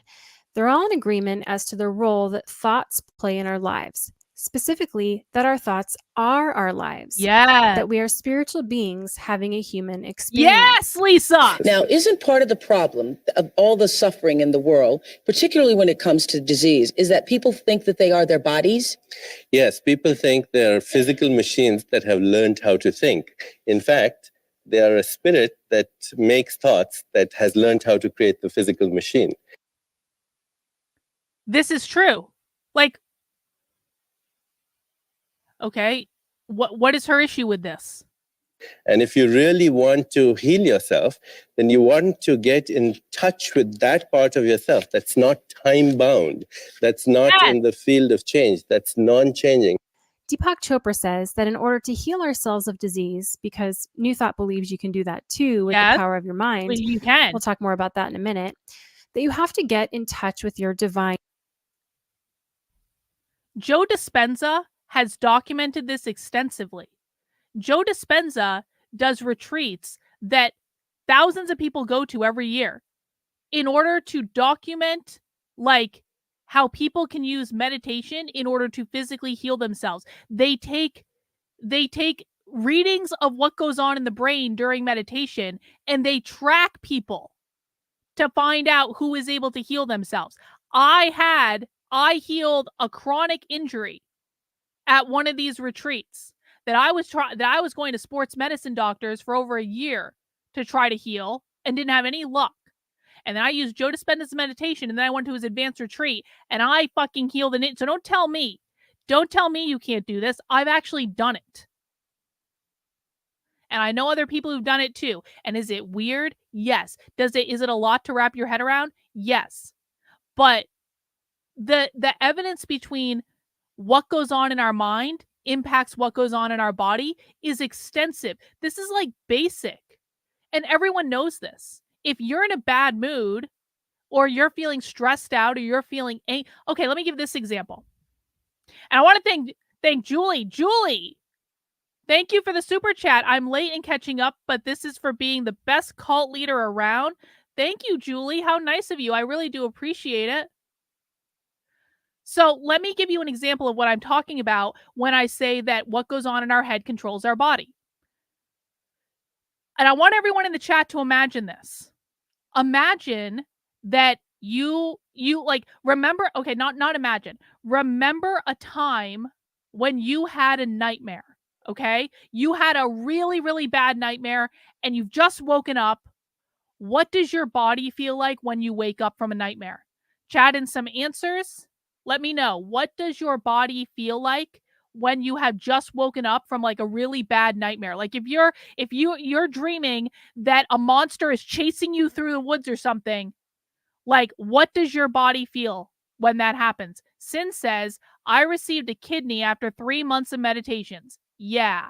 This is something that real people experience. Don't tell me this isn't real. So when you wake up from a meditation, like if you're being chased by like a monster through the woods or something, you wake up and your heart is beating fast. Your heart is beating fast. You're confused. Your heart is racing. You might even be hot and sweaty. You might literally be sweating. You might feel massive adrenaline going through your body. If you have a different type of nightmare, you might feel numb. You might feel suspended in the air. You might be very, very sweaty. You're hot. You're sweaty. Your heart's pounding. If you wake up from a nightmare and you're hot and you're sweaty and your heart's pounding, did you just run a 5K? No, you didn't run a 5K. You are quite literally laying in bed asleep. But you wake up and your fists are clenched maybe, and your body's like all messed up and your heart is pounding and you might literally be sweating. You were just asleep. What happened? You had a nightmare and it affected what went on in your body. Are you telling me when every single person has experienced something like this, you get angry and your body starts to tense up, your fists start to clench, you get nervous and you start to feel like your stomach dropping, you fall in love and you get butterflies? You're telling me that people don't understand that what goes on in your head will make its way into your body? Literally every single person in the world has experienced something like this. Don't tell me this isn't true. Self. It's because New Thought believes in something called panentheism, which is a big word to say that they think that God is in all things, that the universe and everything in it is part of a singular divine totality, or capital W whole. No. This means that while New Thought maintains... Lisa does not understand what she's talking about. Lisa does not understand what she is talking about. Because the problem that Lisa is having is that Lisa sees God as one being. What the belief system teaches, when you get into the real woo parts of it, and you don't have to believe this, I'm just explaining what this is that God has split into an infinite number of little pieces. We are all one of those little pieces. We have broken off from the main source, which is God, because our job is to come to Earth, be born as a human being or as something else. I mean, you can choose to be born as animals or flowers or any of those other things, but let's just focus on the human being part. Like, we choose to come to the Earth to experience a human experience so that we can gain knowledge to return to the collective consciousness, which is all the little parts of God put all together in one. The collective consciousness is just the collective experience. It's learnings that we all have by having different experiences in which we're interacting with each other, because you can only learn so much when you're one thing. But when you break off into multiple things and those things start interacting with each other, then you have different kinds of experiences. And specifically to here, you learn about different aspects of the human experience. And that's not hidden knowledge. We all have access to all of that knowledge. That's what the collective consciousness is. That's why you practice meditation. Meditation gives you access to the collective consciousness. Anytime that you've just been inspired by something, and again, I'm explaining what this is. I'm not saying everyone has to believe this. I'm just explaining what this is. If you get like an inspiration or something and you just need to like draw something or write something or create something, that inspiration probably came from the collective. It didn't come from you. Came from the collective. This has happened to me millions of times. I channel stuff all the time when I'm writing, or I'm just writing. Like any writer has probably experienced this. You just start writing stream of consciousness, and then you don't even remember what you wrote. Sometimes when I'm speaking, I don't even remember what I say, and then I go back and I watch it later. I was like, oh, I was real smart then. Everyone has had this happen to them. This is not crazy. Lisa just doesn't know what she's talking about. That separation, that we are not necessarily capital G God ourselves. All created beings are seen as divine and having the ability to tap into the mystical power of God. If we have the three monotheistic religions, Judaism, Islam, Christianity, we should have been the first ones in line to understand if God created all things. Yes. There's one God who created all things. Yes. Then everything has to carry the divine DNA, and that God carries forth the God self into those beautiful blades of grass. What else are they except they're all children of God? Now, I know to people who haven't thought that way before, and let me make this distinction for the doubters. They will think it's pantheism. I don't know if you've heard that word before. Means God and all things are equal. We're not pantheists. Authentic Christianity is panentheism. God in all things. Not God is all things. Yes. Well, the first time I read this book called Seat of the Soul by Gary Zukav, which was talking about being a multisensory personality, and recognizing that what your five senses could see was just a part of what it meant to be a human being. That there was so much more to what we see beyond what we can see and beneath what we can see. Yup. And that all things carry a physical energy and also a metaphysical energy, that which is beyond what we can see. Your metaphysical energy is based on your emotions. That's why it's not physical. It's based on your emotions. That's what the law of attraction is based off of. You have certain emotions. Those emotions attract certain things into your life that are going to reinforce those emotions. So, and again, people have all experienced this. If you're in a bad mood, what do you want to do? Typically, when you're in a bad mood, you want to fight with someone. Or you just you're determined to only see the bad things in life because you want to has anyone ever had that? I'm sure I'm the only person that's ever had this happen to them. Like if I'm in a pissy mood, I don't want to feel happier. I want to feel more pissy. And because I'm in a pissy mood and I want to bring more pissy mood into my life, I'm going to pick a fight with someone. Because then then not only am I going to get more energy to fuel my pissy mood, someone else is also going to be involved as well. So this happens too when we're happy. Like when you go through periods where just life is really good or things are going really well. If someone comes along and starts and you look for more positive things when you're in a more positive headspace. You look for more negative things when you're in a negative headspace. That saying is literally misery loves company. This is what we're talking about.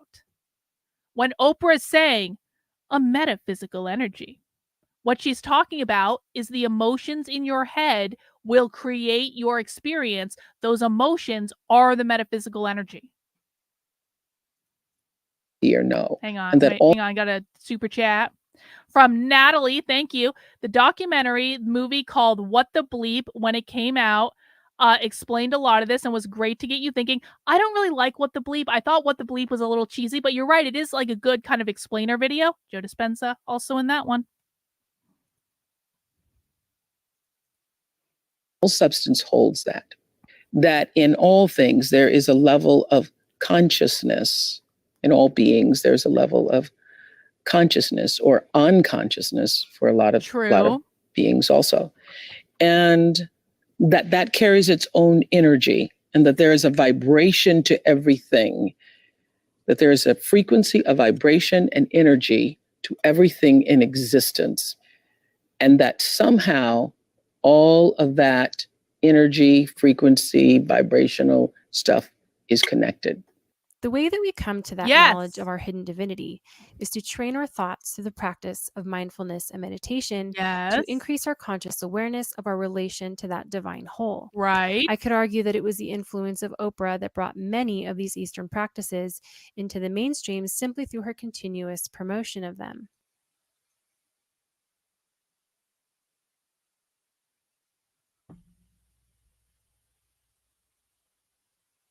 I'm actually flabbergasted to hear her say, Oprah forced meditation on the country by continuing to talk about meditation, and meditation is the root to the secret Gnostic New World Order social emotional learning Oprah New Age cult.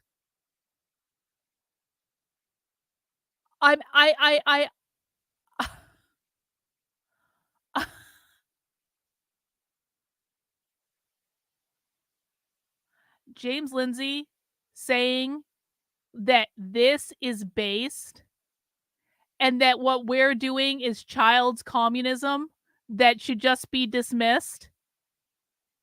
But this is what people should be following.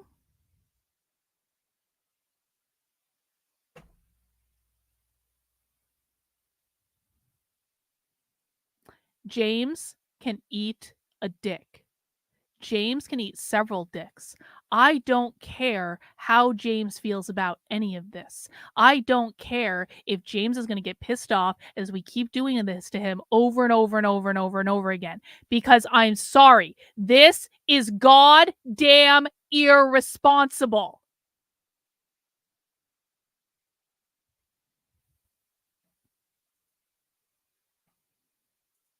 If everyone in the world meditated, we wouldn't have these problems. If every single one of those college students that were protesting learned to meditate, we wouldn't have these problems. If Lisa Logan learned to meditate, she would not have a giant stick up her ass. If James had learned to meditate, maybe his brain injury wouldn't have gotten to him and he wouldn't have gone insane. They literally have done studies where if you teach kids in school how to meditate and instead of punishing them when they do something wrong, you send them to the meditation room and they have to meditate, the behavior problems drop almost to zero. Every problem is solved when you teach people how to meditate. And you're going to tell me that James Lindsay and his MILFs are now starting a war on meditation? Fucking genius. Can't say that capitalism is private property, which is defined as your home, your business, your land, your intellectual property, your parental rights, your apartment rentals, your individual liberties. Can't say any of that. But telling people that meditation makes you part of a Gnostic New Age globalist cult that's going to take away all your individualism and free will, totally based, according to James Lindsay, bro. Totally based.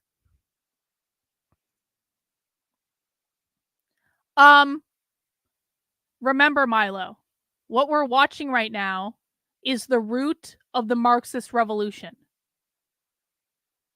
according to James Lindsay and Lisa Logan, and anyone running around screaming about the Gnostic sex cult.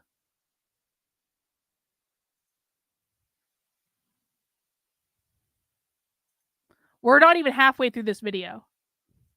Another way that New Thought believes you can tap into this divine consciousness is by living like and following the teachings of Jesus. No, that's no, you fucking lunatic. No.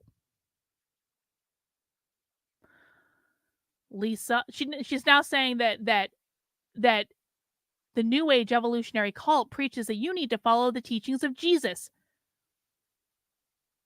Christ consciousness, Lisa, is a very specific form of energy that you can tap into during meditation that is actually really beautiful. Some of the best meditations I do are Christ consciousness meditations, I'll tell you that. Because in this belief system, not religion, we do not believe that Jesus Christ is the Son of God. We believe that Jesus Christ is just one of many, many, many, many, many, many, many ascended masters that were sent here to teach the world these ideas. Again, I know that sounds crazy to a lot of people. You're welcome to think it's crazy, but I'm explaining what the concepts are. I'm not telling you what to believe. I'm explaining what the concepts are.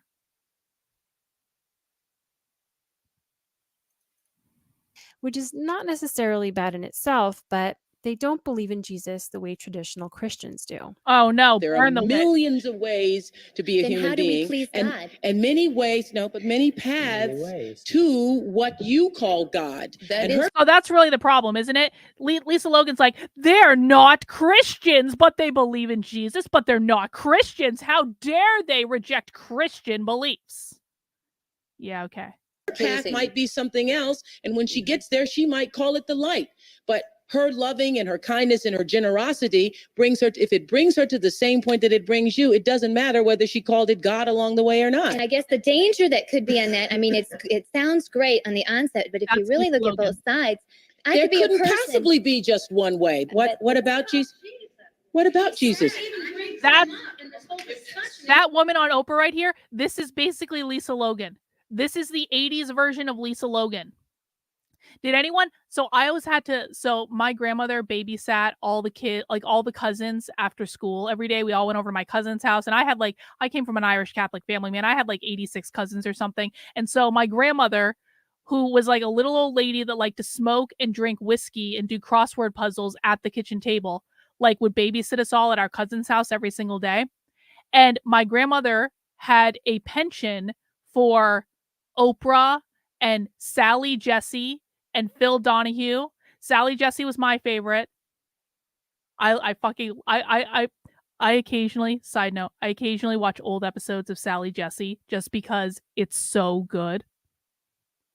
But if you were forced to, like me, watch those types of shows growing up with your grandmother, you would see women like this come on the shows, and these women are always like fundamentalist Christians that are just there to cause problems, and they're there to be like, you're all damned and going to hell. And they come out of the audience to ask questions where they're trying to force their righteousness on everyone else. Does everyone know what I'm talking about? This woman right here is one of those women. This is Lisa Logan. This is her.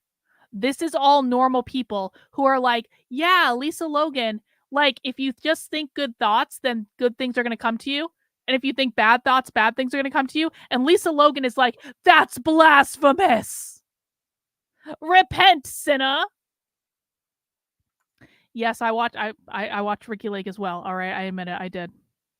I watched Maury.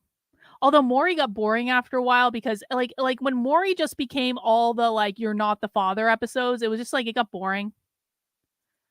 I occasionally watch Jerry Springer, but I didn't really like Jerry. Okay, let's just keep going. You say there isn't only one way. There is one way and only one way, and that is through Jesus. There couldn't possibly be with the millions of people in the world. Isn't. There couldn't possibly be. In this book called Discover the Power Within You by Eric Butterworth, where he talks about the Christ consciousness. And up until then, I thought Jesus came, died on the cross, that Jesus' being here was about his death and dying on the cross, when it really was about him coming to show us how to do it, how to be, to show us the Christ consciousness that he had, and that consciousness abides with all of us. He was and a reading teacher. books such as Tolley's, it's really opened my eyes. Oh my God. If you guys have ever read Eckhart Tolle, you are a member of the secret New World Order globalist, New Age thought, evolutionary Gnostic sex cult. Up to a new way of thinking, a new form of spirituality that doesn't always align with the teachings of Christianity. So my question is to you, Oprah, how have you reconciled these spiritual teachings with your Christian belief? I've reconciled it because I was able to open my mind about the absolute. They're talking about anyone who has read Eckhart Tolle. Indescribable hugeness of that which we call God. I took God out of the box because I grew up in the Baptist church, and there were, rules and, belief systems and doctrine. I believe that God is love and that God is in all things. And so that's when the search for something more than doctrine started to stir within me. Note that although she deceptively calls herself a Christian repeatedly, Oprah doesn't actually believe that Christ died for people's sins, which is a pretty major tenet of that faith. The New Thought religion believes that Jesus was just a spiritual teacher similar to Buddha or others who demonstrated a potential of godliness. Exactly. Jesus was an ascended master like all the other ones that were here to teach that we are all divine beings having a human experience. Congrats, Lisa, you got one right. We could all attain, not the second person of the Holy Trinity. Yes. This and Oprah's assertion that Christ was not the only way to God is pretty standard for Gnostic New Thought, though, because the religion is basically a cobbling together of a bunch of ancient esoteric and mystical Eastern religions that believe there are many paths to achieve the knowledge or gnosis needed to come to this. So now we're really getting to the meat of this.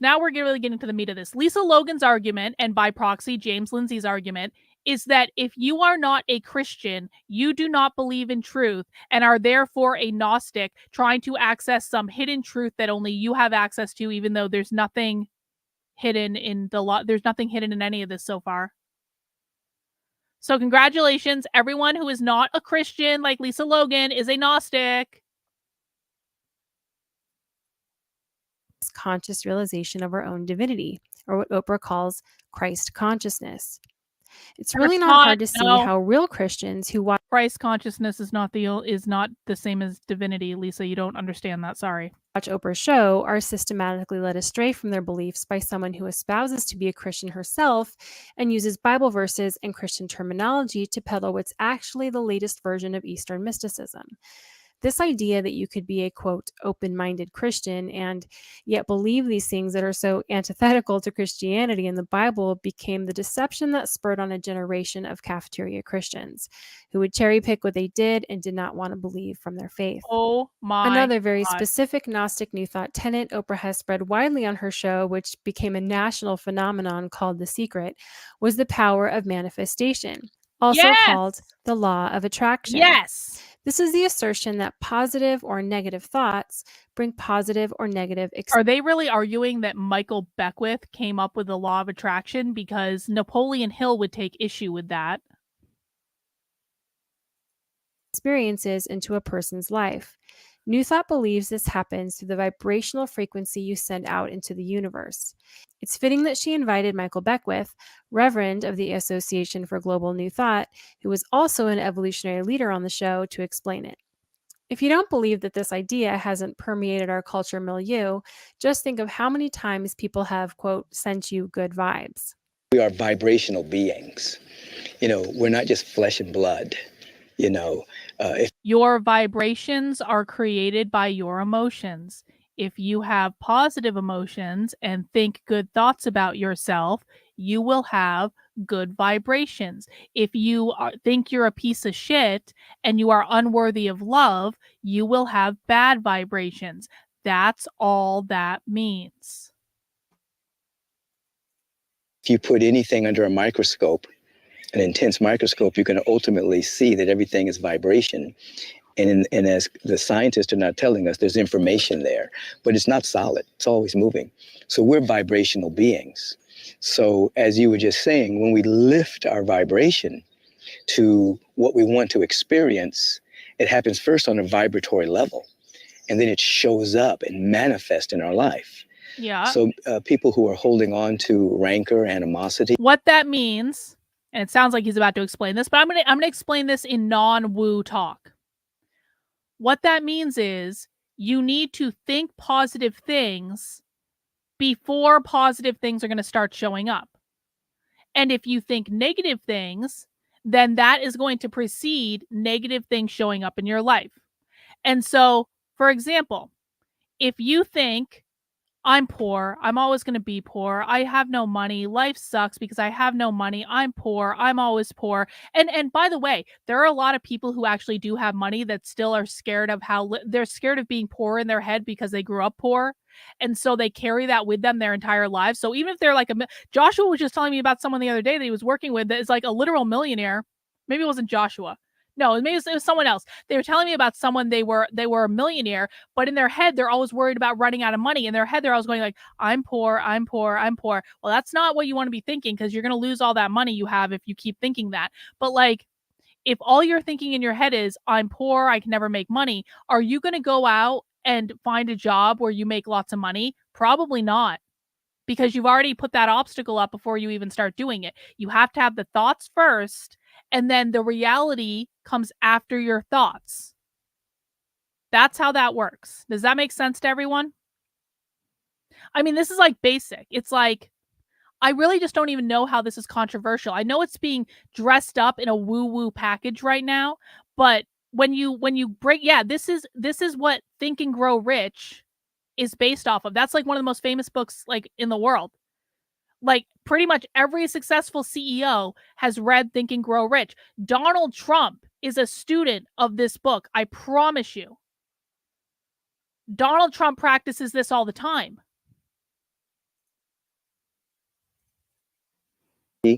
They're slowing down their vibration. Okay, just had an aha there. You're actually, when you recognize your vibrational frequency, you're drawing into yourself all the time, literally, the vibration that is most like what you're putting out. Right. Correct? Right. Yeah. You cannot, another way of saying is you cannot have what you're not willing to become vibrationally. Oh. If you do get it, you'll lose it.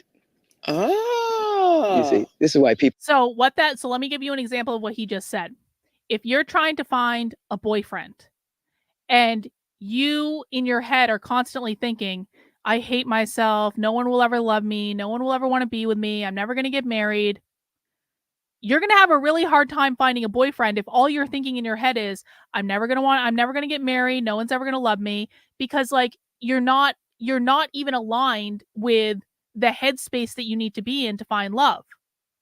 But if you're in a different headspace of saying, I'm worthy, the perfect person is out there for me, I like, what you want, how you'll feel when you find that boyfriend, you're going to be much more, if like the perfect boyfriend comes along, you're going to be much more likely to even see them. And if by some miracle you're in a negative headspace, but you still kind of accident your way into a relationship, because this does happen sometimes where like people get into a relationship and it's almost like has anyone ever had this happen to them? This relationship is like too good to be true. Like you're like, how did this even happen? How did I get with this person? And you seriously can't wrap your head around like, this person is so great, they're so above me. Like how, like why do they even like me? Like, and you start thinking about that, and it's like, even if you're in like the perfect relationship, you self-sabotage yourself out of the relationship. And at some point, you're going to actually, if you don't get over that and be like, you know what, this person is with me because they love me and because I'm awesome and because I deserve to have whatever I want. Like, if you don't get over that and start talking to yourself positively, you're going to end up sabotaging the relationship. Again, this is all basic stuff. I don't know why we're even arguing about this. Well, they'll win the lottery and they lose everything, or they'll finally get the person they think they want to be with. They can't keep the relationship, or they'll get a modicum of success. Yes, essentially, the law of attraction is like a repackaged, kind of overly simplified version of what was taught in the Egyptian mystery schools. And I know that because I've studied the traditions of the Egyptian mystery schools. But that's not Gnostic. It's not hidden knowledge. It's not a path to salvation. It's not any of those things. They're completely different things. There might be some overlap because you're talking about what's going on in your head, but just because it kind of seems like there's a big overlap between James Lindsay's audience and the QAnon moms. There might be some of the same, but that doesn't mean that James Lindsay is QAnon. It just means that there is some overlap between James Lindsay and the QAnon moms. That's all, you know?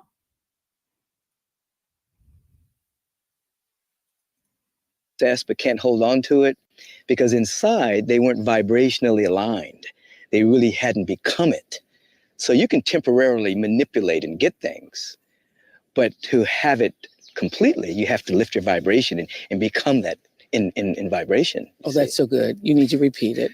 That is so good. Isn't that a look? Hallelujah. Hallelujah.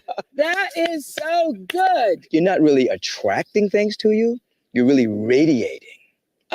It's really a radiation. I could cry right now. I felt that so strongly. Yeah. That's going to resonate with a lot of people. Yeah, you're radiating it from within out. It's like if I become the vibrational frequency of love, harmony, peace, and I'm radiating that. That's the key.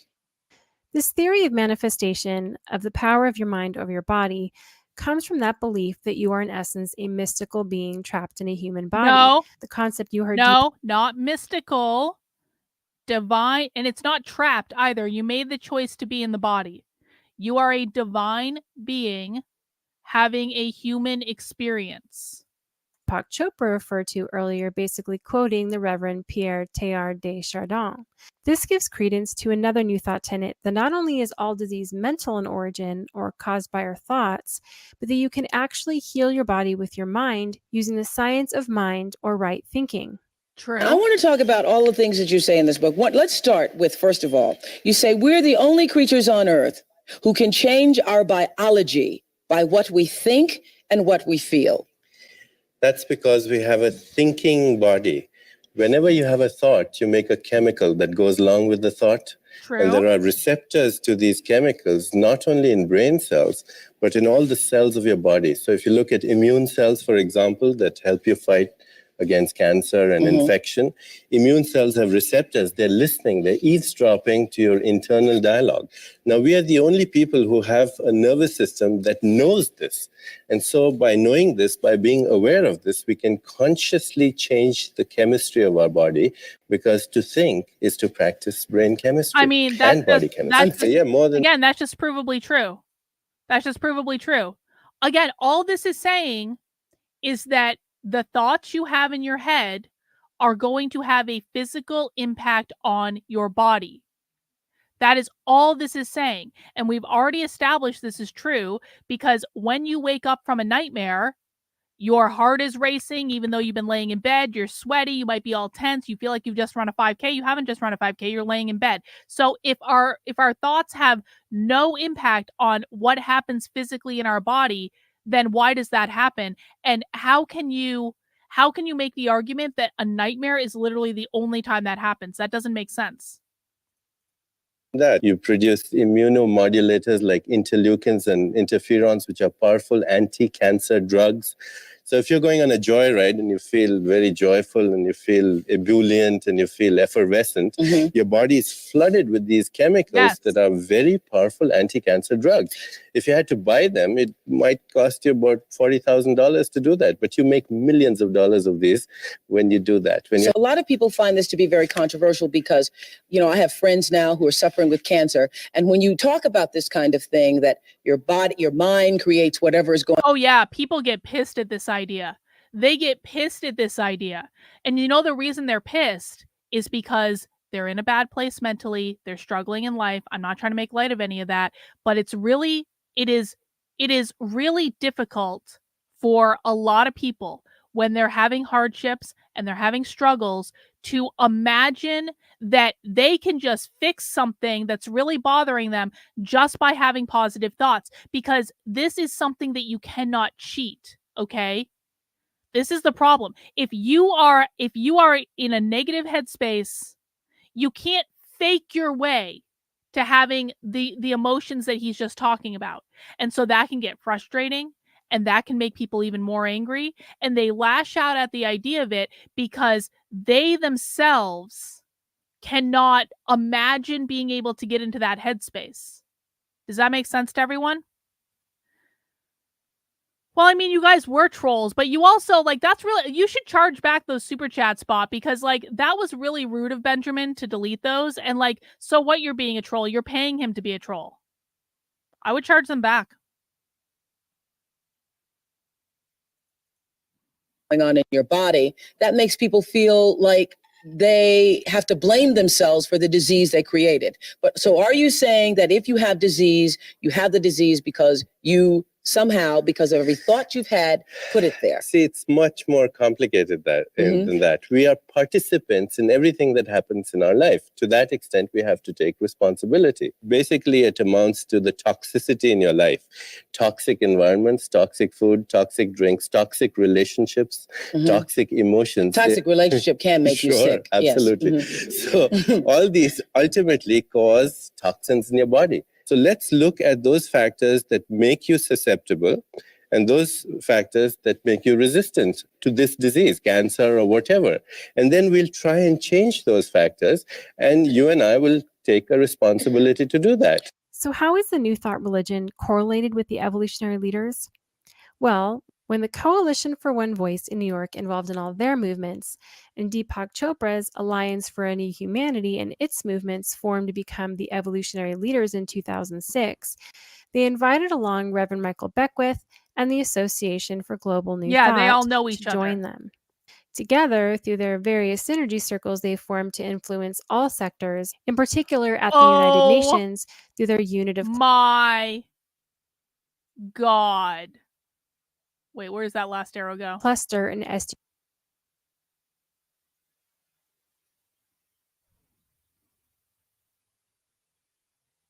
Is Marianne Williamson aware that she is extremely influential in the United Nations?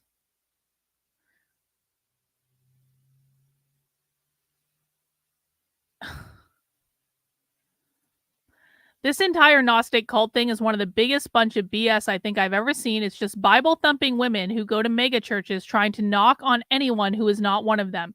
This is exactly what this is. But remember, guys, James Lindsay said this is based. It's not even Gnostic.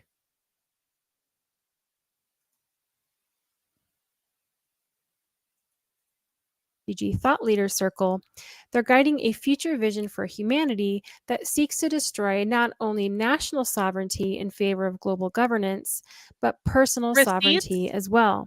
You Do we see, have any like the receipts? name suggests, a lot of the cosmological... Holy shit. So now Lisa Logan has gone from Deepak Chopra saying, your emotions create chemicals that go into your body, and if you feel good, you're going to create good chemicals, and if you feel bad, you're going to create bad chemicals, to... with no receipts, no transition, no explanation at all. These people are all working in a UN cult to get rid of national security and personal sovereignty. Trust me, pinky swear, trust me, bro. Theories the evolutionaries hold about the world revolve around evolution.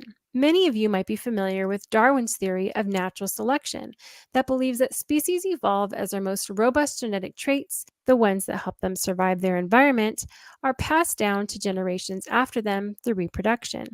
Genetics for traits that aren't good for survival are naturally selected out because the species that have those traits aren't able to survive and pass down their genetic traits. In other words, survival of the fittest. The evolutionaries believe that it's not survival of the fittest that made evolution to more complex species possible, but survival of the cooperative or group selection. It's not that evolution didn't occur. Evolution occurred, but not according to the mechanism of Charles Darwin. The two fundamental characteristics of Darwinian theory, number one, hereditary changes or accidents or random mutation, but secondarily... Is Lisa Logan aware that all of these people, literally all of these people, believe different things? And yeah, sometimes they like get together because they do have some beliefs in common as well. But like, is Lisa? Yeah, Bruce is a very nice person. But like, is Lisa Logan aware that like Marianne Williamson does not believe the same thing as Bruce Lipton, who does not believe the same thing as like Michael Beckwith, who does not believe the same thing as Deepak Chopra?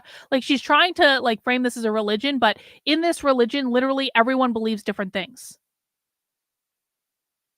And everyone focuses on different things. Like, I mean, I fucking can't with this. The very same can be said about their wet dream of having a Christian theocracy. You must do away with sin and let the Christian government lord over you. Yeah, I think that's right. Thank you, Rottweiler. And the most disastrous part of this theory that is just destroying the world is the second part, which is called natural selection, which is based on a competition for survival. So it really says we emphasize the individual and that we don't care about the rest of it. If you win, you won the game, and it doesn't make a difference if all the other people are dying out there. If you're the winner, you're the winner, and that's just the nature of the game. So we bought into the fact that life is a struggle for survival. The hell with everybody else. Take care of yourself. Finally, does anyone remember the movie A Beautiful Mind? Anyone remember that movie? I don't remember the name of the guy who that movie was about, but he was, ironically, a mathematician from Princeton. What is the name of the guy that A Beautiful Mind was about? Russell Crowe was in it. Yes, the one with Russell Crowe. Okay, we don't remember his name, but I remember the basic concept of the movie. Russell Crowe was a genius mathematician that was a student. John Nash. Thank you. Thank you. John Nash. Thank you. Russell Crowe played John Nash, who was a mathematician that was a student at Princeton, and then he went and worked for the government, and he went insane, and he started seeing all this stuff, and he was like a schizophrenic or something like that. But when he was at Princeton, John Nash's dissertation was about it was an update of Adam Smith, which Adam Smith is basically like, you know, if you all compete with each other, like, you know, I don't remember. I'm not a fucking economist, but okay. So essentially, John Nash's theory was something to the effect of, you don't just go for like. Here's what it was. There was a scene in a movie in which a whole bunch of hot girls came into the bar, and John Nash was there with all of his friends. And they all wanted to dance with the same girl because she was the hottest of all the hot girls. But John Nash kind of was thinking about this, and he said, listen, if we all go for the same girl, we're all going to block each other from getting the girl, right? But what if we all mutually agree that we're all going to go for a different girl and we're not going to get in each other's way, and that way we all get a girl and we all get laid tonight. So the idea was, yeah, this was like game theory, exactly. The idea was that you not only do what's best for yourself, you also take into consideration other factors, like what's best for the people that you're around, because you yourself will achieve your best end result if you also factor in other things about what is best for everyone in the group. Yeah, basically, bros before hoes. Exactly. This is exactly what he said. Like, we all want to get laid tonight. If we all go for this one girl, none of us is going to get laid tonight. So what we do is we make a plan to go for a different girl. And that way we all get laid. We're talking about the mutual benefits of the group. Does that make sense to everyone? All right, let's continue. They're beginning to recognize it's the cooperation that drives evolution, not the competition.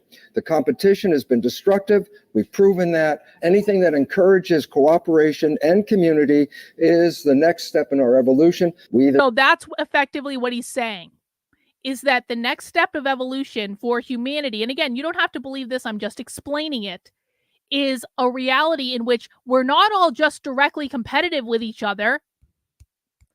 It's a reality in which we will achieve our personal best results when we work in cooperation and serve other people.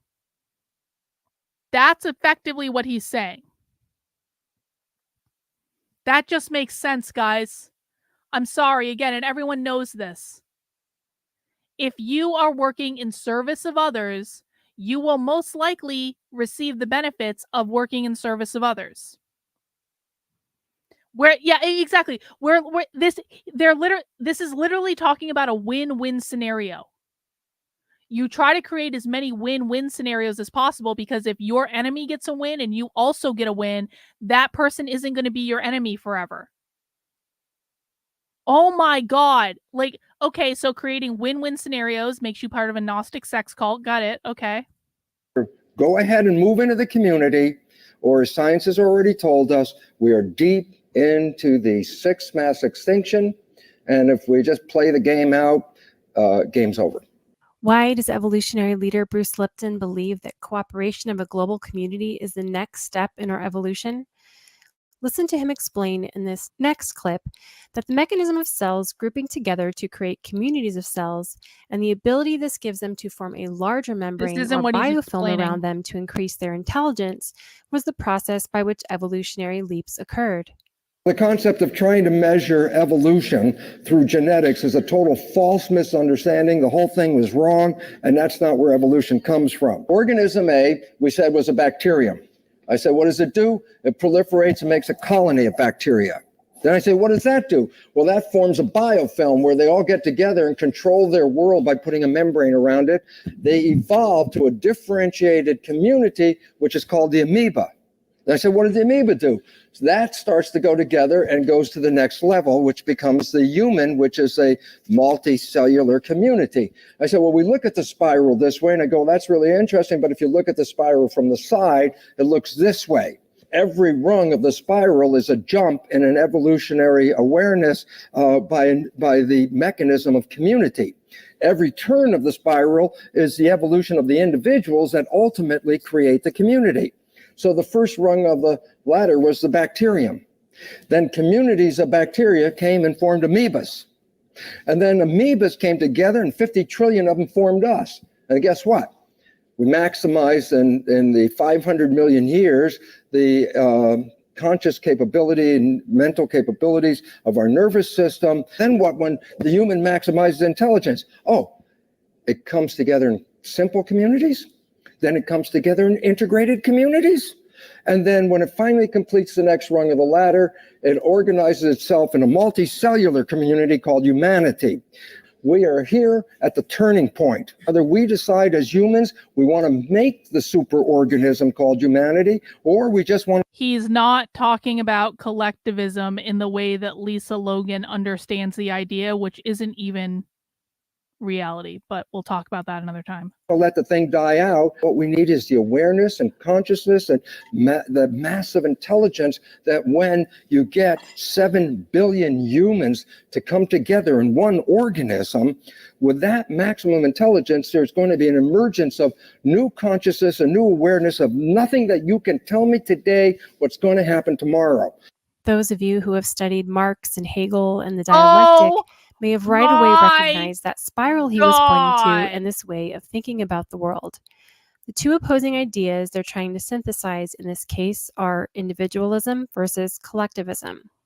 Every turn around the spiral is the evolution of the individual as they increase their conscious awareness that in order for them to survive as a species and make the next evolutionary leap, they must give up their free agency and join together in community.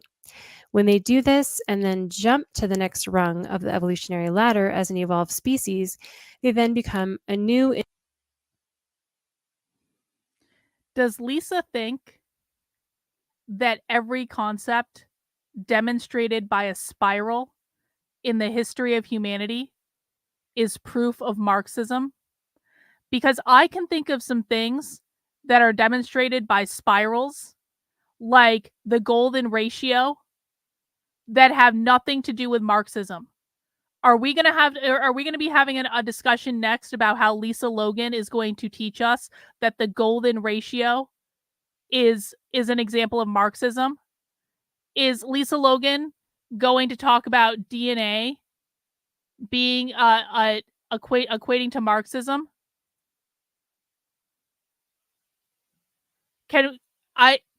Does she actually bring up the golden ratio? Seriously?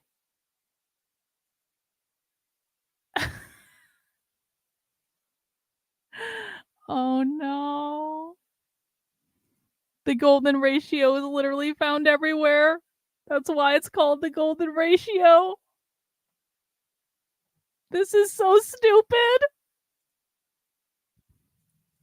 Individual organism, and the cycle starts again. And this is why this cult's influence is significant to your life and why you might want to start paying attention to it, because they believe that the only way to save the human race from extinction and make the next evolutionary leap to transform society into a new higher species of human is to join together in global cooperation and community into a collective superorganism. God. We will, of course, like bacteria and amoebas have, to form a biofilm or membrane around us to increase our conscious awareness and group intelligence. This membrane is the internet. Can you guys imagine? Can you guys imagine if a leftist had done this training?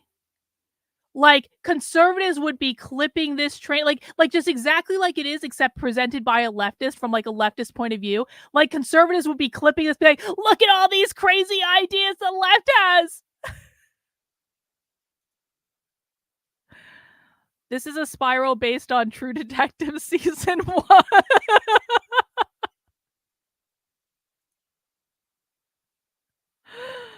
Oh my God.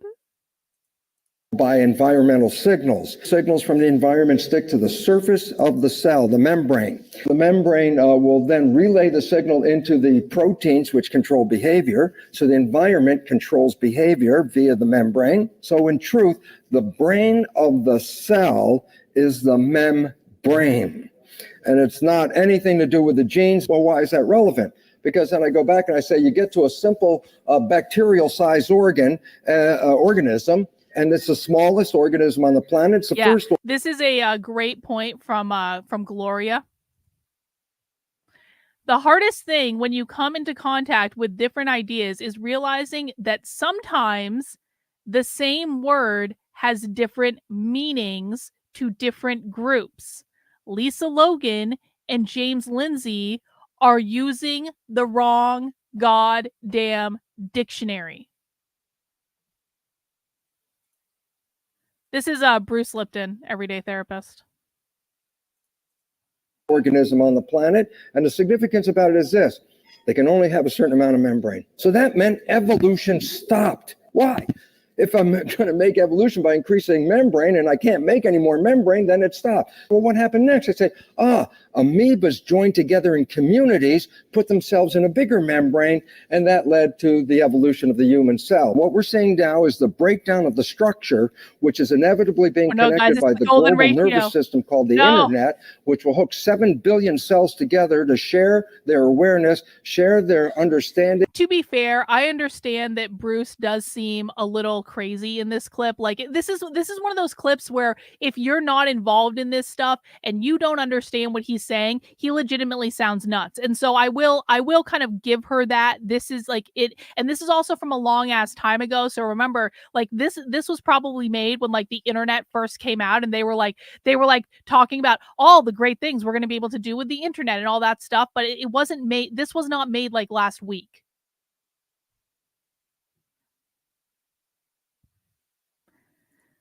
Yes, it's called the golden ratio. Yes, the Fibonacci sequence is Marxist, according to Lisa Logan. Of their superorganism character, and that we're moving into the next state, and it's completely not Darwinian at all. It's the complete opposite. What happens when 7 billion people come together? And the answer is, it's emergent.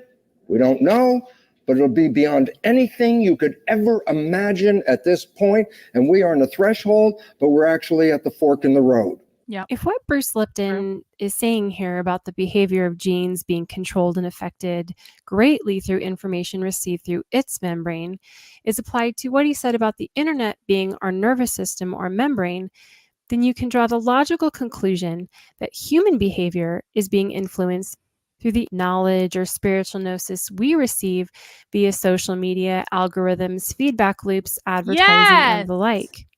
The internet is being used as a tool to increase our conscious awareness as individuals, to understand our identity and obligation to the group as co-creators of the universe. Oh my and essentially God.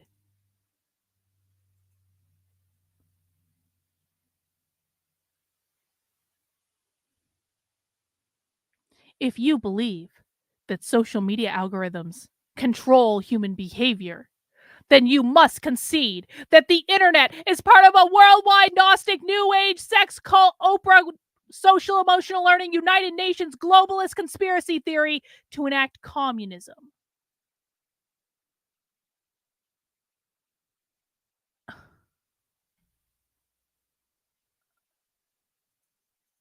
Up individualism in favor of collectivism. Not only that, but that membrane, the internet, is constantly collecting data about its cell, which is you. What do you think they're using that data for? Like any good cult would do, they're using that data to measure whether or not their hacking of your spirituality is successful. And if it's not, how they can market being a part of this collective world brain to you better. Receipts? The scarier trajectory of this is if they're able to get their way and install their one world religion and merge it with the state. Eventually, this data might be used against you when it's connected to a social credit system using a digital ID. I know this is really dark and scary stuff. And with how long this cult has had a hold on our culture, it can seem too big and too influential to overcome. God. But I actually think that the revelation that what we're fighting here is a cult religion may be the information that we need to take this entire thing down. The Constitution is resoundingly clear about the separation between church and state. And the fact that New Thought has been deceptively installed as such in all these sectors of our society is a direct violation of our First Amendment rights. I'm not promising it's going to be easy. But if we put people in positions of power that have the political will and savvy to fight this, it may be a path out of this cultural chaos. I also think it informs our approach on those who oppose us, because those who we classify as woke, many of them are just brainwashed.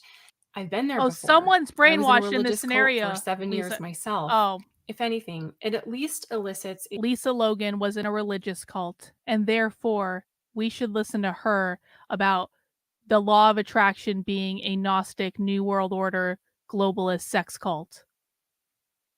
A serious discussion on what the best approach is to deprogram these members of our society and protect other people from having their minds captured. Personally, I think more sunlight on the way this cult has sneakily duped and indoctrinated people over decades will wake people up to its evil intent. In future videos on this, I will show the role that the evolutionary leaders have played and the changes we're seeing in all the major sectors of our society.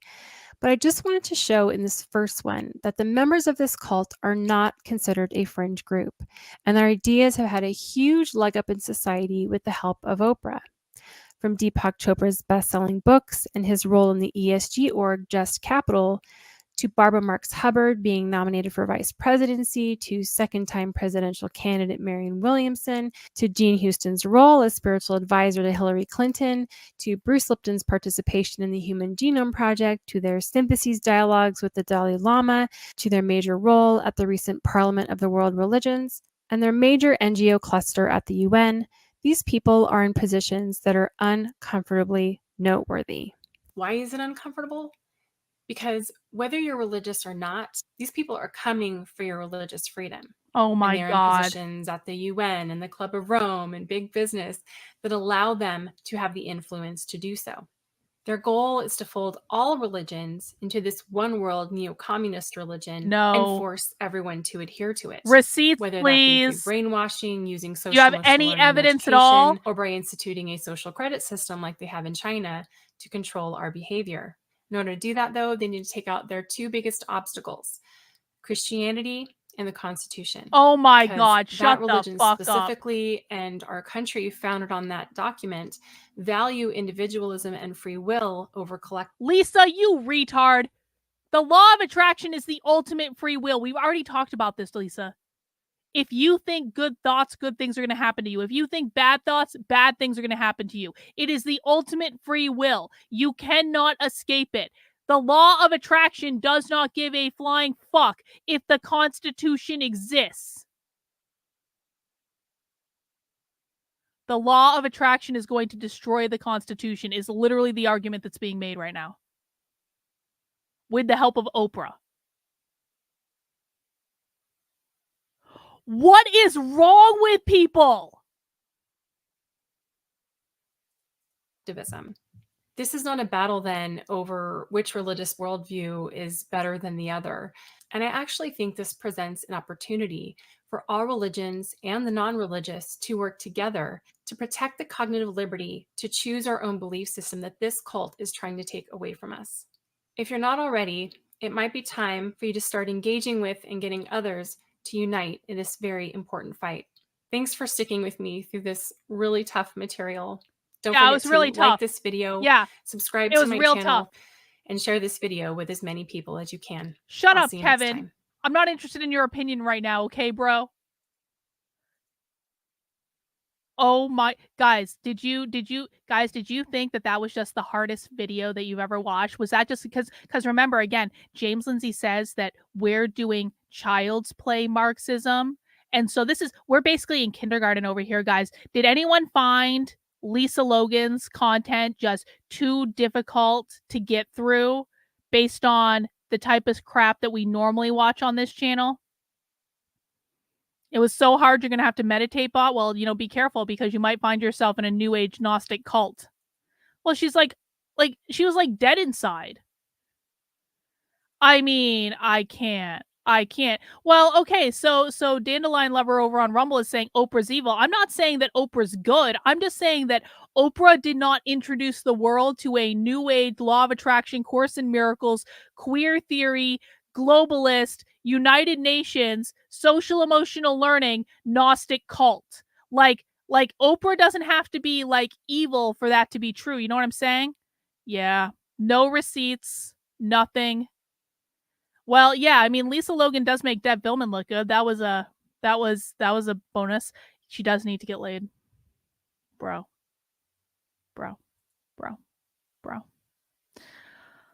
All right. That's all I really have.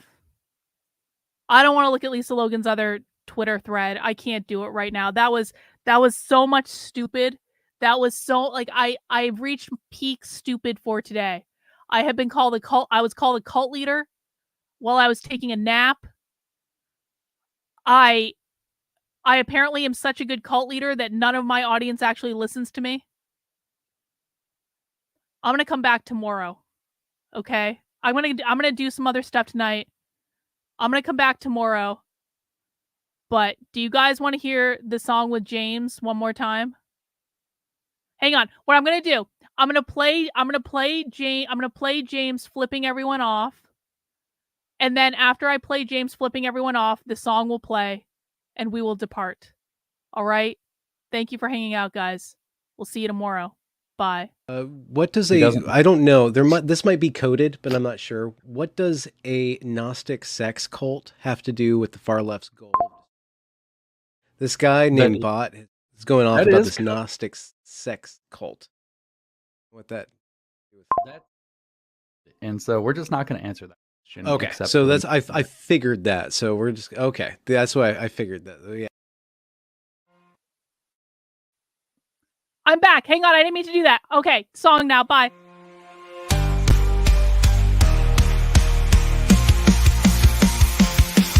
James Lindsay is obsessed with lying to his audience. What crazy things can he get them to believe? He does it irresponsibly to pocket all that money from the mills for liberty.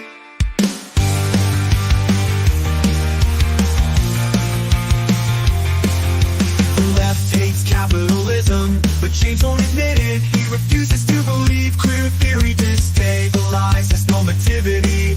Gender binary and the nuclear family. James blocks the truth, smears people who try to show him. Creates an echo chamber for himself to reinforce his fantasy. He used to believe in something. What happened? Mills for liberty. Gnostic sex cult, building his own world. A Gnostic sex cult, unhinged from reality. Totally lost in what can we do? But mocking relentlessly. It's not a Gnostic sex cult, James. No, it's not. Stop lying to your audience. No, it's not. It's not Gnostic change. Mary Nardini tells us queer liberation means the annihilation of capitalism. Catch up, James. Whiteness means capitalism. Queer theory hates capitalism. hates capitalism. Queer theory hates capitalism. Whiteness needs capitalism. It's all about capitalism. Everyone knows it's capitalism. The socialists know it's capitalism. Wake up, James. It's capitalism. Whoa. The socialists know it's capitalism. Wake up, James. It's capitalism. It's all about capitalism. Everyone knows it's capitalism. The socialists know it's capitalism. Wake up, James. It's capitalism. It's capitalism. To pocket all that money from the mills for liberty.